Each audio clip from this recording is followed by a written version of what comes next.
Prime Asia television ਦੇਖਣ ਵਾਲੇ ਸਮੁੱਚੇ ਦਰਸ਼ਕਾਂ ਨੂੰ ਦਵਿੰਦਰ ਸਿੰਘ ਬੈਨੀਪਾਲ ਵੱਲੋਂ ਪਿਆਰ ਅਤੇ ਸਤਿਕਾਰ ਸਹਿਤ ਸਤਿ ਸ਼੍ਰੀ ਅਕਾਲ।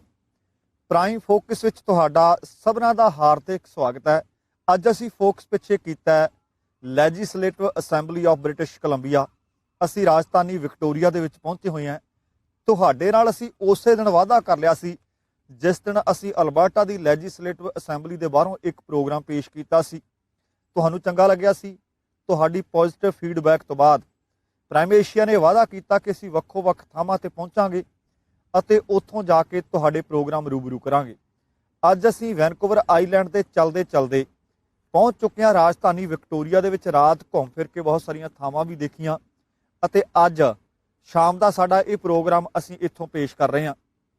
ਉਮੀਦ ਹੈ ਕਿ ਤੁਹਾਨੂੰ ਇਹ ਪ੍ਰੋਗਰਾਮ ਚੰਗਾ ਵੀ ਲੱਗਣਾ ਅਤੇ ਪਿੱਛੇ ਦੀ ਖੂਬਸੂਰਤੀ ਅਤੇ ਇਹ ਲੈਜਿਸਲੇਟਿਵ ਅਸੈਂਬਲੀ ਜਿੱਥੇ ਕਾਨੂੰਨ ਬਣਦੇ ਨੇ, ਜਿੱਥੇ BC ਦੇ ਲੋਕਾਂ ਦੀ ਇਹ ਵਿਧਾਨ ਸਭਾ, ਜਿੱਥੇ BC ਦੇ ਲੋਕ ਆਪਣੇ ਨੁਮਾਇੰਦੇ ਚੁਣ ਕੇ ਭੇਜਦੇ ਨੇ, ਉਹਨਾਂ ਦੀਆਂ ਮੁਸ਼ਕਲਾਂ ਕੀ ਨੇ, ਉਸ ਦੇ ਹੱਲ ਦੇ ਵਾਸਤੇ ਇੱਥੇ ਉਹ ਆ ਕੇ ਆਵਾਜ਼ ਬੁਲੰਦ ਕਰਦੇ ਨੇ ਅਤੇ ਉਹ ਆਵਾਜ਼ ਆਖਰਕਾਰ ਇੱਕ ਕਾਨੂੰਨ ਦਾ ਰੂਪ ਧਾਰਨ ਕਰ ਲੈਂਦੀ ਹੈ ਅਤੇ ਹਰ ਵਾਰ 4 ਵਰ੍ਹਿਆਂ ਦੇ ਵਾਸਤੇ ਸਰਕਾਰ ਚੁਣੀ ਜਾਂਦੀ ਹੈ। ਅਤੇ ਇਸ ਵਕਤ ਜਿਹੜੀ NDP ਦੀ ਸਰਕਾਰ, ਰਲੀ ਮਿਲੀ ਜੀ ਸਰਕਾਰ ਹੈ, ਘੱਟ ਗਿਣਤੀ ਸਰਕਾਰ ਹੈ, ਉਹ ਪ੍ਰੀਮੀਅਰ ਜੌਨ ਹੌਰਗਨ ਦੀ ਅਗਵਾਈ ਦੇ ਵਿੱਚ ਇਸ ਵਕਤ BC ਦੇ ਲੋਕਾਂ ਨੂੰ ਸੇਵਾਵਾਂ ਦੇ ਰਹੀ ਹੈ। ਮੁੱਖ ਵਿਰੋਧੀ ਪਾਰਟੀ BC ਲਿਬਰਲ ਪਾਰਟੀ ਹੈ, ਪਰ ਜਿਸ ਪਾਰਟੀ ਨੇ ਹਮਾਇਤ ਕੀਤੀ ਹੋਈ ਹੈ ਉਹ ਗ੍ਰੀਨ ਪਾਰਟੀ ਹੈ। ਕੁੱਲ 87 ਇੱਥੇ ਵਿਧਾਨ ਸਭਾ ਦੇ ਹਲਕੇ ਨੇ। 87 ਦੇ ਵਿੱਚੋਂ ਸਭ ਤੋਂ ਵੱਧ 42 ਸੀਟਾਂ ਲਿਬਰਲ ਪਾਰਟੀ ਦੇ ਹਿੱਸੇ ਨੇ। 41 ਸੀਟਾਂ ਜਿਹੜੀ ਪਾਰਟੀ ਸਰਕਾਰ ਚਲਾ ਰਹੀ ਹੈ NDP ਦੇ ਹਿੱਸੇ ਨੇ। 2 ਗ੍ਰੀਨ ਪਾਰਟੀ ਨੇ ਜਿੱਤੀਆਂ ਸੀ, ਜਿਹੜੀਆਂ ਇਸ ਵਕਤ ਆਪਾਂ ਆਖ ਸਕਦੇ ਹਾਂ ਕਿ ਉਹਨਾਂ ਨੂੰ ਸਹਾਰਾ ਦਿੱਤਾ ਹੋਇਆ ਹੈ, ਅਤੇ 2 ਮੈਂਬਰ ਆਜ਼ਾਦ ਨੇ। ਕੁੱਲ ਮਿਲਾ ਕੇ 87 ਮੈਂਬਰ ਨੇ ਵਿਧਾਨ ਸਭਾ ਦੇ ਜਿਹੜੇ ਇਸ ਅਸੈਂਬਲੀ ਦੇ ਵਿੱਚ ਅੰਦਰ ਆਉਂਦੇ ਆ। ਅੱਜ ਛੁੱਟੀ ਦਾ ਦਿਨ ਹੋਰ ਕਰਕੇ ਅਸੀਂ ਅੰਦਰੋਂ ਤੁਹਾਨੂੰ ਦਿਖਾ ਨਹੀਂ ਸਕਦੇ, ਨਹੀਂ ਤੇ ਅੰਦਰ ਕਿਹੋ ਜਿਹਾ ਕਾਨੂੰਨ, ਕਿਵੇਂ ਬੈਠ ਕੇ ਕਾਨੂੰਨ ਬਣਾਉਂਦੇ ਨੇ, ਕਿਸ ਤਰ੍ਹਾਂ ਦੀਆਂ ਅੰਦਰ ਸੁੱਖ ਸਹੂਲਤਾਂ ਨੇ, ਕਿਵੇਂ ਆਮ ਲੋਕਾਂ ਦੇ ਜਾਣ ਆਉਣ ਵਾਸਤੇ ਕਿਸੇ ਪਾਬੰਦੀ ਦਾ ਕੋਈ ਆਲਮ ਨਹੀਂ, ਉਹ ਸਾਰੀਆਂ ਗੱਲਾਂ ਬਾਤਾਂ ਵੀ ਤੁਹਾਡੇ ਰੂਬਰੂ ਕਰਦੇ। ਪਰ ਅੱਜ ਅਸੀਂ ਖਬਰਾਂ ਬਹੁਤ ਸਾਰੀਆਂ ਪੋਲੀਟੀਕਲ ਗੱਲਾਂ ਬਾਤਾਂ ਕਰਨੀਆਂ ਨੇ। ਪਰ ਆਓ ਸਭ ਤੋਂ ਪਹਿਲਾਂ ਹੁਣ ਬਾੜ ਸਾਹਿਬ ਦਾ ਸਵਾਗਤ ਕਰਦੇ ਹਾਂ। ਬਾੜ ਸਾਹਿਬ ਜੀ, ਸਤਿ ਸ਼੍ਰੀ ਅਕਾਲ ਜੀ। ਸਤਿ ਸ਼੍ਰੀ ਅਕਾਲ ਜੀ, ਬਹੁਤ ਮਿਹਰਬਾਨੀ ਬੈਨੀਪਾਲ ਸਾਹਿਬ। ਤੁਸੀਂ ਬੜੇ ਵਿਸਥਾਰ ਦੇ ਵਿੱਚ ਦੱਸਿਆ ਕਿ ਕੈਨੇਡਾ ਦਾ ਕੋਈ ਸੂਬਾ, ਪ੍ਰੋਵਿੰਸ ਬ੍ਰਿਟਿਸ਼ ਕੋਲੰਬੀਆ ਜਿਹੜਾ, ਕਿ ਉਹਦੇ ਕਾਨੂੰਨ ਇੱਥੇ ਬਣਦੇ ਆ ਜੀ। ਹੁਣ ਤੁਸੀਂ ਦੇਖੋ ਕਿ ਇਹ ਇਮਾਰਤ ਜਿਹੜੀ ਹੈ ਆਪਣੇ ਆਪ ਦੇ ਵਿੱਚ ਬਹੁਤ ਅਹਿਮ ਹੈ, ਮਹੱਤਵਪੂਰਨ ਹੈ, ਖੂਬਸੂਰਤ ਹੈ ਜੀ। ਤਕਰੀਬਨ 127 ਸਾਲ ਪਹਿਲਾਂ ਇਹਦਾ ਨਿਰਮਾਣ ਸ਼ੁਰੂ ਹੋਇਆ 1893 ਚ ਜੀ, ਤੇ 1897 ਦੇ ਵਿੱਚ ਇਹਦਾ ਨਿਰਮਾਣ ਜਿਹੜਾ ਉਹ ਪੂਰਾ ਹੋ ਗਿਆ। ਜਾਣੀ ਕਿ ਤੁਸੀਂ ਦੇਖ ਲਓ ਕਿ 100 ਸਾਲ ਤਾਂ 1900 ਤੋਂ ਬਾਅਦ ਲੈ ਕੇ 2000 ਤੱਕ ਹੋ ਗਿਆ। 120 ਤੇ 123 ਸਾਲ ਹੋ ਗਏ ਇਸ ਇਮਾਰਤ ਨੂੰ ਬਣਿਆ, ਪਰ ਅਜੇ ਤੱਕ ਵੀ ਖੂਬਸੂਰਤੀ ਜਿਹੜੀ ਹੈ, ਇਮਾਰਤ ਦੀ ਖਿੱਚ ਜਿਹੜੀ ਹੈ, ਤੇ ਉਸ ਵੇਲੇ ਦੀ ਇੱਕ ਭਵਨ ਨਿਰਮਾਣ ਕਲਾ ਕਿ ਕਿਵੇਂ ਇਮਾਰਤ ਸਾਜੀ ਕੀਤੀ ਜਾਂਦੀ ਸੀ, ਕਿਉਂਕਿ ਆਧੁਨਿਕ ਸਾਧਨ ਤਾਂ ਹੈ ਨਹੀਂ ਸੀ। ਹੁਣ ਜਿੱਦਾਂ 3D ਨਕਸ਼ੇ ਬਣਦੇ ਉੱਦਾਂ ਦੀ ਗੱਲ ਤਾਂ ਕੋਈ ਹੈ ਨਹੀਂ ਸੀ। ਪਰ ਸਭ ਤੋਂ ਵੱਡੀ ਗੱਲ ਜਿਹੜੀ ਬੈਨੀਪਾਲ ਸਾਹਿਬ ਲੱਗੀ ਹੈ ਕਿ ਆਮ ਜਿਹੜੇ ਬ੍ਰਿਟਿਸ਼ ਕੋਲੰਬੀਆ ਦੇ ਲੋਕ ਨੇ, ਇੱਥੇ ਰਹਿਣ ਵਾਲੇ ਲੋਕ ਨੇ, ਉਹਨਾਂ ਦੀ ਇੱਥੇ ਆਉਣ ਜਾਣ ਦੀ ਪ੍ਰਕਿਰਿਆ ਕੀ ਹੈ। ਕਿਉਂਕਿ ਆਮ ਕੋਵਿਡ ਤੋਂ ਬਿਨਾਂ ਆਮ ਦਿਨਾਂ ਦੇ ਵਿੱਚ ਸਵੇਰੇ 8:30 ਤੋਂ 4:30 ਵਜੇ ਤੱਕ ਤੁਸੀਂ ਆਓ, ਤੁਸੀਂ ਆਰਾਮ ਦੇ ਨਾਲ ਇਹ ਵਿਧਾਨ ਸਭਾ ਜਿਹੜੀ ਹੈ, ਅਸੈਂਬਲੀ ਜਿਹੜੀ ਹੈ, ਉਹਨੂੰ ਦੇਖ ਸਕਦੇ ਹੋ ਜੀ। ਇਹਦੇ ਨਾਲ ਬਿਲਕੁਲ ਮੁਫਤ ਉਹ ਤੁਹਾਨੂੰ ਗਰੁੱਪ ਦੇ ਵਿੱਚ ਟੂਰ ਕਰਾਉਂਦੇ ਆ। ਉਹ ਤੁਹਾਨੂੰ ਸਾਰੀ ਜਾਣਕਾਰੀ ਵੀ ਦੇਣਗੇ ਕਿ ਭਾਈ ਇੱਥੇ ਆਹ ਕੰਮ ਇੱਦਾਂ ਚੱਲਦਾ, ਲਾਇਬ੍ਰੇਰੀ ਹੈ, ਆਹ ਸਾਰੀਆਂ ਸਥਿਤੀਆਂ ਨੇ। ਤੇ ਜੇ ਤੁਹਾਡੀ ਭਾਸ਼ਾ ਇੰਗਲਿਸ਼ ਤੋਂ ਬਿਨਾਂ ਕੋਈ ਹੋਰ ਹੈ ਤਾਂ ਫਿਰ ਤੁਸੀਂ ਪਹਿਲਾਂ ਬੁਕਿੰਗ ਕਰਾ ਸਕਦੇ ਹੋ, ਤੇ ਯਤਨ ਇਹ ਵੀ ਕਰਦੇ ਆ ਕਿ ਤੁਹਾਨੂੰ ਤੁਹਾਡੀ ਭਾਸ਼ਾ ਦੇ ਵਿੱਚ ਉਹ ਸਾਰੀ ਜਾਣਕਾਰੀ ਦੇਣ।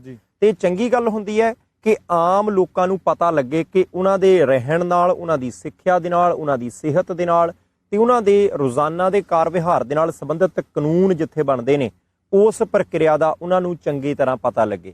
ਹੁਣ ਬੈਨੀਪਾਲ ਸਾਹਿਬ, ਇਲਾਕਾ ਬੜਾ ਖੂਬਸੂਰਤ ਹੈ ਜੀ। ਪਹਿਲੀ ਗੱਲ ਹੈ ਕਿ ਸਮੁੰਦਰ ਦਾ ਕੰਢਾ ਵੀ ਹੈ ਤਕਰੀਬਨ, ਬਿਲਕੁਲ ਆਲੇ ਦੁਆਲੇ ਤੋਂ ਬਹੁਤ ਸਾਰੀਆਂ ਜਿਹੜੀਆਂ ਸਮੁੰਦਰੀ ਜਹਾਜ਼ਾਂ ਦੀਆਂ ਡਾਰਾਂ ਆਉਂਦੀਆਂ ਤੇ ਲੋਕੀ ਇੱਥੇ ਆ ਕੇ ਉਤਰਦੇ ਆ। ਟੂਰਿਸਟ ਸਥਾਨ ਹੈ ਵਿਕਟੋਰੀਆ।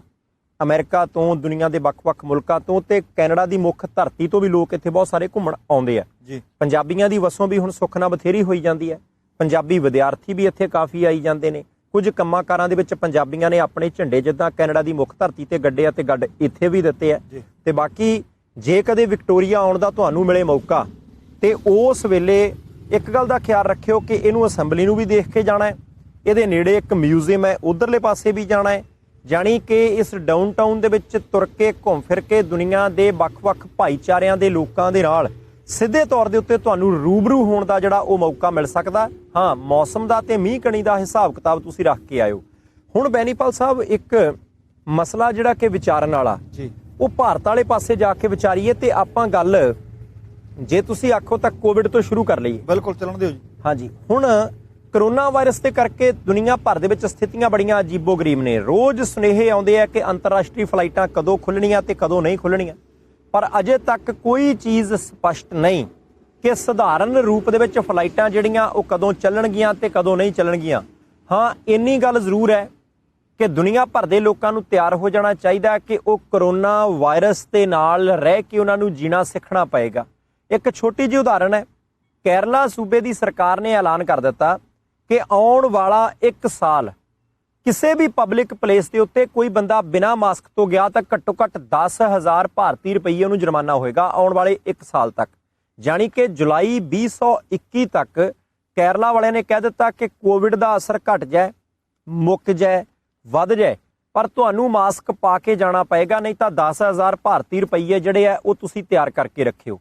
ਇਹਦੇ ਤੋਂ ਬਿਨਾਂ ਆਉਣ ਵਾਲੇ 1 ਸਾਲ ਦੇ ਲਈ ਧਾਰਮਿਕ ਸਮਾਗਮਾਂ ਦੇ ਵਿੱਚ ਕਿੰਨੇ ਲੋਕ ਇਕੱਠੇ ਹੋ ਸਕਦੇ ਆ, ਵਿਆਹ ਸ਼ਾਦੀ ਤੇ ਕਿੰਨੇ ਲੋਕ ਇਕੱਠੇ ਹੋ ਸਕਦੇ ਆ, ਦੁਕਾਨਾਂ ਦੇ ਅੰਦਰ ਤੁਸੀਂ ਕਿਵੇਂ ਵੜਨਾ ਹੈ, ਕਿੰਨੇ ਲੋਕਾਂ ਨੇ ਵੜਨਾ ਹੈ, ਕਿੰਨੇ ਲੋਕਾਂ ਨੇ ਬਾਹਰ ਨਿਕਲਣਾ ਹੈ, ਉਹ ਸਾਰੀ ਗਿਣਤੀ ਵੀ ਕੇਰਲ ਦੀ ਸਰਕਾਰ ਨੇ ਨਿਰਧਾਰਿਤ ਕਰ ਦਿੱਤੀ ਹੈ।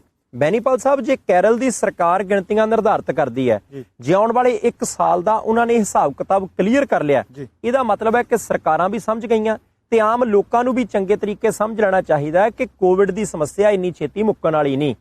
ਕਰੋਨਾ ਵਾਇਰਸ ਦੀ ਸਮੱਸਿਆ ਬਹੁਤ ਲੰਬੀ ਚੱਲੂ।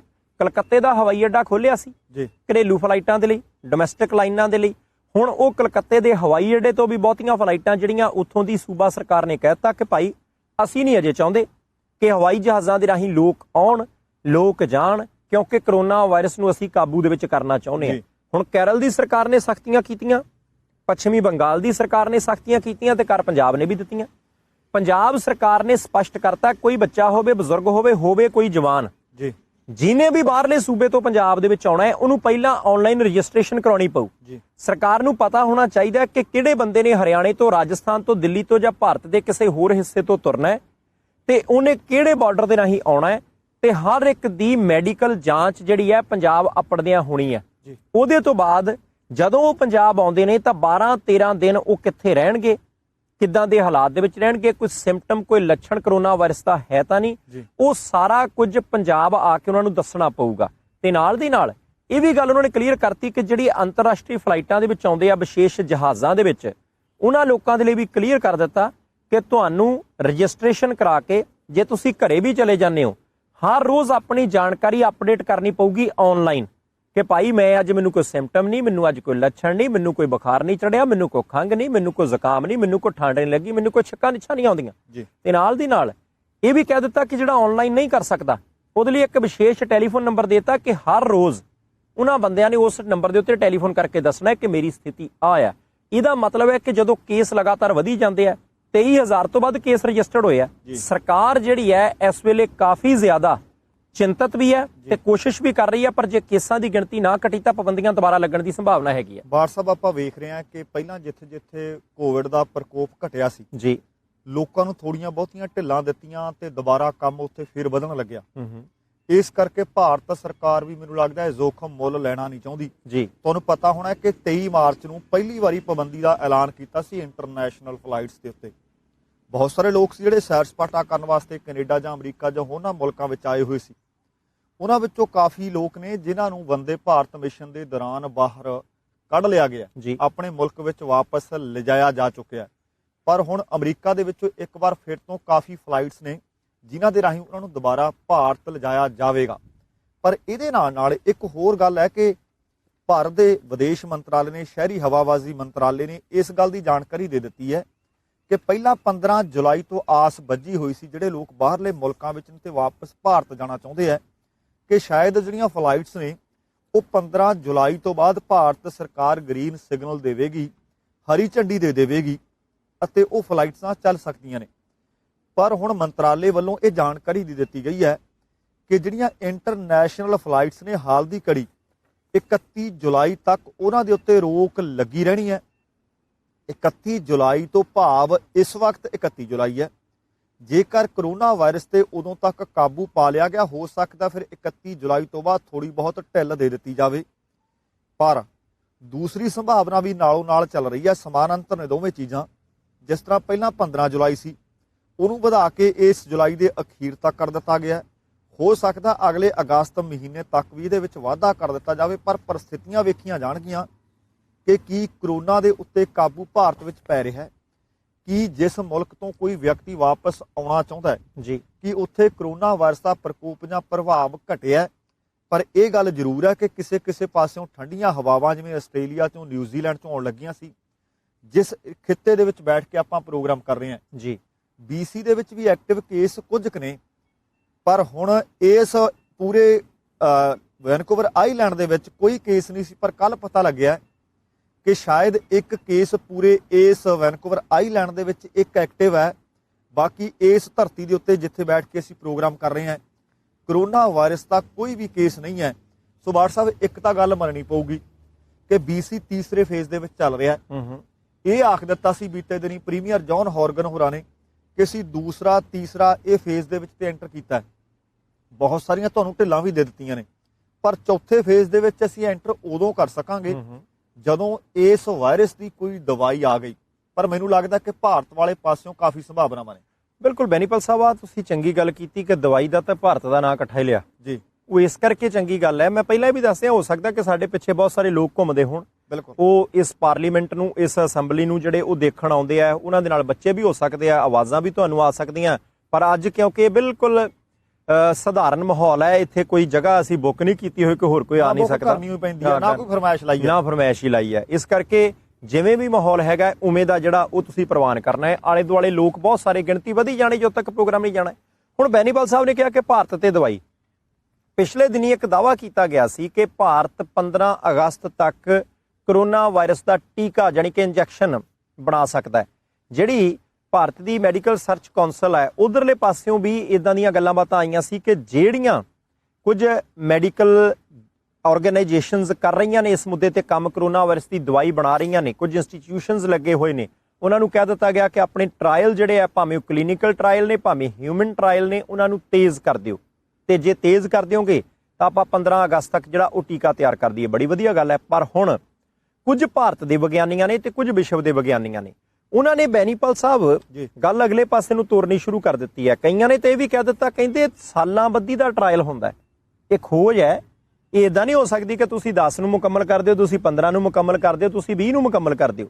ਆਪਾਂ ਪਿਛਲੇ ਦਿਨਾਂ ਦੇ ਵਿੱਚ ਵੀ ਜ਼ਿਕਰ ਕੀਤਾ ਸੀ ਕਿ ਜਦੋਂ ਪੋਲੀਓ ਦੀ ਦਵਾਈ ਬਣੀ ਹੈ, ਉਦੋਂ ਵੀ ਕਈ ਵਾਰੀ ਕਾਹਲੀ 'ਚ ਕੰਮ ਕੀਤਾ ਗਿਆ ਸੀ। ਉਹਦਾ ਲੋਕਾਂ ਨੂੰ ਕਿੰਨਾ ਜ਼ਿਆਦਾ ਸ਼ੁਰੂਆਤੀ ਦੌਰ ਦੇ ਵਿੱਚ ਨੁਕਸਾਨ ਹੋਇਆ, ਕਿਉਂਕਿ ਮਸਲਾ ਇਕੱਲਾ ਦਵਾਈ ਬਣਾਉਣ ਨਾਲ ਨਹੀਂ, ਦਵਾਈ ਦਾ ਟਰਾਇਲ ਕਰਨ ਤੋਂ ਬਾਅਦ ਕਈ ਸਾਲਾਂ ਤੱਕ ਲੰਬਾ ਸਮਾਂ ਇੰਤਜ਼ਾਰ ਕਰਨਾ ਪੈਂਦਾ ਕਿ ਉਹਦਾ ਕੋਈ ਸਾਈਡ ਇਫੈਕਟ ਤਾਂ ਨਹੀਂ, ਉਹਦਾ ਕੋਈ ਹੋਰ ਮਾੜਾ ਚੰਗਾ ਨਤੀਜਾ ਸਾਡੇ ਸਾਹਮਣੇ ਤਾਂ ਨਹੀਂ ਆਉਂਦਾ। ਤੇ ਹੁਣ ਦੁਨੀਆ ਭਰ ਦੇ ਵਿੱਚੋਂ ਵਿਗਿਆਨੀਆਂ ਨੇ ਕਹਿਣਾ ਸ਼ੁਰੂ ਕਰਤਾ ਕਿ ਠੀਕ ਹੈ, ਭਾਰਤ ਦੀ ਸਰਕਾਰ ਕੰਮ ਕਰ ਰਹੀ ਹੈ, ਟੀਕਾ ਦਵਾਈ ਕੋਈ ਇਧਰਲੇ ਪਾਸੇ ਬਣ ਰਹੀ ਹੈ ਤਾਂ ਬਹੁਤ ਚੰਗਾ, ਸਾਰੀ ਦੁਨੀਆ ਨੂੰ ਲੋੜ ਹੈ, ਪਰ ਇਹਨੂੰ ਦਿਨਾਂ ਦੇ ਵਿੱਚ ਨਾ ਬੰਨਿਆ ਜਾਵੇ। ਸੀਤਾਰਾਮ ਯੇਚੁਰੀ ਕਾਮਰੇਡਾਂ ਦੇ ਭਾਰਤ ਦੇ ਵਿੱਚ ਬਹੁਤ ਵੱਡੇ ਲੀਡਰ ਨੇ, ਉਹਨਾਂ ਨੇ ਤੇ ਇੱਥੋਂ ਤੱਕ ਕਹਿਤਾ, ਉਹ ਕਹਿੰਦੇ ਜੀ ਅਸਲ ਦੇ ਵਿੱਚ 15 ਅਗਸਤ 2020 ਨੂੰ ਪ੍ਰਧਾਨ ਮੰਤਰੀ ਨਰਿੰਦਰ ਦਮੋਦਰ ਦਾਸ ਮੋਦੀ ਚਾਹੁੰਦੇ ਆ ਕਿ ਮੈਂ ਉਦੋਂ ਐਲਾਨ ਕਰਦਿਆਂ ਕਿ ਦੇਖੋ ਅਸੀਂ ਕਰੋਨਾ ਵਾਇਰਸ ਦਾ ਟੀਕਾ ਬਣਾ ਲਿਆ। ਇਸ ਕਰਕੇ ਦਿਨਾਂ ਦੇ ਵਿੱਚ ਬੰਨਿਆ ਜਾ ਰਿਹਾ ਸਾਰੀ ਚੀਜ਼ ਨੂੰ।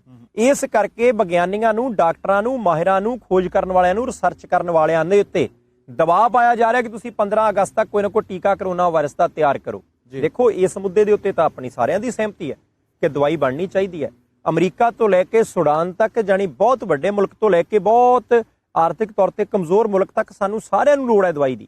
ਪਰ ਦਵਾਈ ਬਣਾਉਣ ਦੀ ਪ੍ਰਕਿਰਿਆ ਨਾ ਤੁਹਾਨੂੰ ਪਤਾ ਹੈ, ਨਾ ਮੈਨੂੰ ਪਤਾ ਹੈ, ਉਹ ਤਾਂ ਮਾਹਿਰਾਂ ਨੂੰ ਪਤਾ ਹੈ। ਹੋ ਸਕਦਾ ਕਿ ਪ੍ਰਧਾਨ ਮੰਤਰੀ ਸਾਹਿਬ ਬਹੁਤ ਚੰਗੇ ਸਿਆਸਤਦਾਨ ਵੀ ਹੋਣ, ਬਹੁਤ ਚੰਗੇ ਕੁਸ਼ਲ ਪ੍ਰਸ਼ਾਸਕ ਵੀ ਹੋਣ, ਪਰ ਉਹ ਡਾਕਟਰੀ ਕਿੱਤੇ ਦੇ ਪੂਰੇ ਮਾਹਿਰ ਨਹੀਂ ਹੋ ਸਕਦੇ। ਹੁਣ ਦੇਖਣਾ ਪਊਗਾ ਕਿ ਕੀ 15 ਅਗਸਤ ਤੱਕ ਭਾਰਤ ਕਰੋਨਾ ਵਾਇਰਸ ਦਾ ਕੋਈ ਟੀਕਾ ਤਿਆਰ ਕਰ ਲੂ।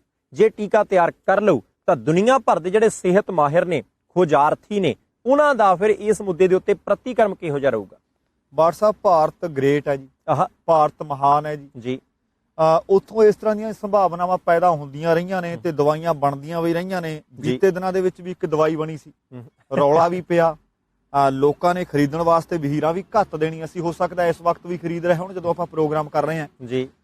ਸੋ ਤੁਸੀਂ ਟਿੱਪਣੀਆਂ ਜ਼ਰੂਰ ਕਰੋ ਕਿ ਭਾਰਤ ਦੇ ਵਿੱਚ ਜਿਹੜੀ ਭਾਰਤ ਸਰਕਾਰ ਵੀ ਆਖ ਰਹੀ ਹੈ ਕਿ ਕੰਪਨੀਆਂ ਰੈਬੀਜ਼ ਵਗੈਰਾ ਦੀਆਂ ਹੋਰ ਪਹਿਲਾਂ ਵੀ ਦਵਾਈਆਂ ਉਹ ਬਣਾ ਚੁੱਕੇ ਨੇ, ਐਸੀ ਗੱਲ ਨਹੀਂ ਜੀ। ਉਹ ਜਿਹੜੀ ਕੰਪਨੀ ਹੈ ਆਪਾਂ ਇਹ ਆਖ ਸਕਦੇ ਹਾਂ ਕਿ ਜਿਹਦੇ ਤੇ ਵਿਸ਼ਵਾਸ ਕੀਤਾ ਜਾ ਸਕਦਾ ਜੀ। ਭਾਰਤ ਦੀ ਜਿਹੜੀ medical council, Indian council of medical research ਹੈ, ਉਹ ਵੀ ਉਹਨਾਂ ਦੇ ਨਾਲ ਸਾਥ ਦੇ ਰਹੀ ਹੈ। ਸਾਨੂੰ ਇਸ ਗੱਲ ਦੇ ਤੇ ਸ਼ੱਕ ਕੋਈ ਨਹੀਂ ਜੀ। ਪਰ ਜਿਸ ਤਰ੍ਹਾਂ ਤੁਸੀਂ ਹੁਣੇ ਜ਼ਿਕਰ ਕੀਤਾ ਕਿ ਹਾਂ ਕਈ ਚੀਜ਼ਾਂ ਨੂੰ ਤੁਸੀਂ ਸਮਾਂ ਹੱਦ ਦੇ ਵਿੱਚ ਸਮਾਂ ਸੀਮਾ ਨਹੀਂ ਉਹਦੀ ਨਿਰਧਾਰਿਤ ਕਰ ਸਕਦੇ, ਕਿਉਂਕਿ ਪਤਾ ਕੋਈ ਨਹੀਂ ਕਿ ਜਿਹੜਾ ਟ੍ਰਾਇਲ ਆਪਾਂ ਕਰ ਰਹੇ ਹਾਂ ਹੋ ਸਕਦਾ ਕਿ ਪਹਿਲੇ ਫੇਜ਼ ਦੇ ਵਿੱਚ ਉਹ ਦਵਾਈ ਸਫਲਤਾਪੂਰਵਕ ਉਹਦਾ ਟ੍ਰਾਇਲ ਨੇਪਰੇ ਚੜਿਆ ਹੋਵੇ, ਹੋ ਸਕਦਾ ਦੂਸਰਾ ਟ੍ਰਾਇਲ ਵੀ ਉਹਦਾ ਨੇਪਰੇ ਚੜ ਜਾਵੇ, ਹੋ ਸਕਦਾ ਜਿਹੜੀ ਤੀਸਰੇ ਦੇ ਵਿੱਚ ਜਿਸ ਤਰ੍ਹਾਂ ਦੀ ਆਪਾਂ ਉਹਦੇ ਤੋਂ ਨਤੀਜਿਆਂ ਦੀ ਆਸ ਕਰਦੇ ਹਾਂ ਹੋ ਸਕਦਾ ਉਹ ਨਤੀਜੇ ਉਹ ਦਵਾਈ ਨਾ ਪੇਸ਼ ਕਰ ਸਕੇ। ਇਸ ਕਰਕੇ ਜਿਹੜੀ ਇਹ ਸੰਭਾਵਨਾ ਪੈਦਾ ਹੋਈ ਹੈ ਕਿ ਹੋ ਸਕਦਾ ਕਿ 15 ਅਗਸਤ ਤੱਕ ਅਸੀਂ ਉਸ ਟੀਚੇ ਤੇ ਨਾ ਪਹੁੰਚ ਸਕੀਏ। ਪਰ ਭਾਰਤ ਦੇ ਪ੍ਰਧਾਨ ਮੰਤਰੀ ਨਰਿੰਦਰ ਮੋਦੀ ਦੀ ਜੇਕਰ ਆਪਾਂ ਗੱਲ ਕਰਦੇ ਹਾਂ, ਕਿਉਂਕਿ ਜੇਕਰ ਆਪਣੇ ਵਰਗਾ ਕੋਈ ਬੰਦਾ ਇਹ ਗੱਲ ਕਹੇ ਕਿ ਭਾਈ 15 ਅਗਸਤ ਨੂੰ ਦਵਾਈ ਆਏਗੀ ਜਾਂ 15 ਤੱਕ ਨਹੀਂ ਆਏਗੀ, ਫਿਰ ਗੱਲ ਮੰਨੀ ਜਾ ਸਕਦੀ ਹੈ। ਪਰ ਉਹ ਜ਼ਿੰਮੇਵਾਰ ਵਿਅਕਤੀ ਨੇ ਜੀ, ਕਿਸੇ ਮੁਲਕ ਦੇ ਚੁਣੇ ਹੋਏ ਨੁਮਾਇੰਦੇ ਨੇ, ਉਹਦੀ ਪ੍ਰਧਾਨਗੀ ਕਰ ਰਹੇ ਨੇ। ਦੇਖੋ ਇੱਕ ਪਾਸੇ ਤੇ ਸਾਨੂੰ ਇਹ ਮੰਨਣਾ ਪਏਗਾ ਕਿ ਕਿਸੇ ਨੂੰ ਕਿਸੇ ਤੇ ਕੋਈ ਉਹਨਾਂ ਨੂੰ ਕਨਸੋ ਮਿਲੀ ਹੋਣੀ ਹੈ ਜਾਂ ਸ਼ਾਦੀ ਭਰੀ ਹੋਣੀ ਹੈ ਵਿਗਿਆਨੀਆਂ ਨੇ, ਇਸੇ ਕਰਕੇ ਉਹਨਾਂ ਨੇ ਬੀਤੇ ਦਿਨੀ ਅਨਾਉਂਸ ਕੀਤਾ ਸੀ ਕਿ ਹੋ ਸਕਦਾ ਕਿ ਭਾਰਤ ਦੇ ਵਿੱਚ 15 ਤਰੀਕ ਤੱਕ ਅਸੀਂ ਕਰੋਨਾ ਵਾਇਰਸ ਦੀ ਦਵਾਈ ਬਣਾ ਲਈਏ। ਪਰ ਇਹ ਸੰਭਾਵਨਾ ਹੈ ਜੀ, ਇਹਨੂੰ ਅੱਗੇ ਪਿੱਛੇ ਕਰਕੇ ਦੇਖਿਆ ਜਾ ਸਕਦਾ ਹੈ। ਪਰ ਇਹ ਇੱਕ ਚੰਗੀ ਖਬਰ ਹੈ ਕਿ ਹੁਣ ਤੱਕ ਜਿੰਨੇ ਉਹਨਾਂ ਨੇ ਟ੍ਰਾਇਲ ਕੀਤੇ ਨੇ ਉਹ ਸਫਲ ਹੋਏ ਨੇ। ਬਿਲਕੁਲ ਬੈਨੀਪਾਲ ਸਾਹਿਬ, ਦੇਖੋ ਇਸ ਲਈ ਲੋੜ ਹੈ ਤੇ ਲੋੜ ਦੀ ਪੂਰਤੀ ਭਾਰਤ ਕਰਦਾ ਹੈ, ਅਮਰੀਕਾ ਕਰਦਾ ਹੈ, ਕੋਈ ਅਫਰੀਕੀ ਦੇਸ਼ ਕਰਦਾ, ਕੋਈ ਕਰਦਾ, ਹੋਣੀ ਚਾਹੀਦੀ ਹੈ। ਹੁਣ ਬੈਨੀਪਾਲ ਸਾਹਿਬ, ਇੱਕ ਸਾਨੂੰ ਕਰੋਨਾ ਤੋਂ ਵੀ ਵੱਡੀ ਜਿਹੜੀ ਮਾਨਸਿਕ ਤੌਰ ਦੇ ਉੱਤੇ ਸਮੱਸਿਆ ਚੰਬੜੀ ਹੋਈ ਸੀ, ਉਹ ਚੰਬੜੀ ਸੀ ਇਨਸਾਫ ਦੀ ਜੀ, ਕਿ ਇਨਸਾਫ ਮਿਲੇ। ਭਾਵੇਂ ਕੋਈ ਭਾਈਚਾਰਾ ਹੈ, ਅਮੀਰ ਹੈ, ਗਰੀਬ ਹੈ, ਕਿਸੇ ਭਾਸ਼ਾ ਨੂੰ ਬੋਲਣ ਵਾਲਾ ਹੈ, ਕਿਸੇ ਧਰਮ ਨੂੰ ਮੰਨਣ ਵਾਲਾ ਹੈ, ਕਿਸੇ ਜਾਤ ਦਾ, ਕੁਛ ਵੀ ਚੀਜ਼ ਹੈ, ਇਨਸਾਫ ਮਿਲਣਾ ਜਿਹੜਾ ਬੇਹੱਦ ਜ਼ਰੂਰੀ ਹੈ। ਸ਼੍ਰੀ ਗੁਰੂ ਗ੍ਰੰਥ ਸਾਹਿਬ ਜੀ ਦੀ ਬੇਅਦਬੀ ਹੋਈ, ਸਾਰੀ ਦੁਨੀਆ ਜਾਣਦੀ ਹੈ। 4-5 ਸਾਲ ਹੋ ਗਏ, ਮਸਲਾ ਕਿਸੇ ਸਿਰੇ ਬੰਨੇ ਨਹੀਂ ਲੱਗਾ। ਬੁਰਜ ਜਵਾਹਰ ਸਿੰਘ ਵਾਲਾ ਤੋਂ ਸ਼੍ਰੀ ਗੁਰੂ ਗ੍ਰੰਥ ਸਾਹਿਬ ਜੀ ਦੇ ਸਰੂਪ ਚੋਰੀ ਹੁੰਦੇ ਆ, ਪੋਸਟਰ ਲੱਗਦੇ ਆ, ਚੁਣੌਤੀਆਂ ਦਿੱਤੀਆਂ ਜਾਂਦੀਆਂ। ਉਹਦੇ ਤੋਂ ਬਾਅਦ ਸ਼੍ਰੀ ਗੁਰੂ ਗ੍ਰੰਥ ਸਾਹਿਬ ਜੀ ਦੇ ਅੰਗਾਂ ਦੀ ਬੇਅਦਬੀ ਕੀਤੀ ਜਾਂਦੀ ਹੈ, ਸੜਕਾਂ ਦੇ ਉੱਤੇ ਸੁੱਟੇ ਜਾਂਦੇ ਨੇ ਤੇ ਸੰਗਤਾਂ ਦੇ ਵਿੱਚ ਰੋਸ ਪੈਦਾ ਹੋਣਾ ਸੁਭਾਵਿਕ ਸੀ ਤੇ ਰੋਸ ਫਿਰ ਪੈਦਾ ਹੋਇਆ ਵੀ। ਉਹਦੇ ਤੋਂ ਬਾਅਦ ਆਪਾਂ ਸਾਰਿਆਂ ਨੂੰ ਪਤਾ ਹੈ ਕਿ ਉਹ ਭਾਵੇਂ ਕੋਟਕਪੁਰਾ ਹੋਵੇ ਤੇ ਭਾਵੇਂ ਬਹਿਬਲ ਕਲਾਂ ਹੋਵੇ, ਉਹਨਾਂ ਦੋਵਾਂ ਥਾਵਾਂ ਦੇ ਉੱਤੇ ਸੰਗਤ ਨੇ ਪ੍ਰਦਰਸ਼ਨ ਕੀਤੇ, ਪੁਲਿਸ ਦੀਆਂ ਗੋਲੀਆਂ ਚੱਲੀਆਂ, ਇਨਸਾਫ ਨਹੀਂ ਸੀ ਮਿਲਦਾ, ਲੋਕ ਬੇਜ਼ਾਰ ਹੋ ਗਏ, ਸੰਗਤ ਉਡੀਕਦੀ ਸੀ ਦੁਨੀਆ ਭਰ 'ਚ।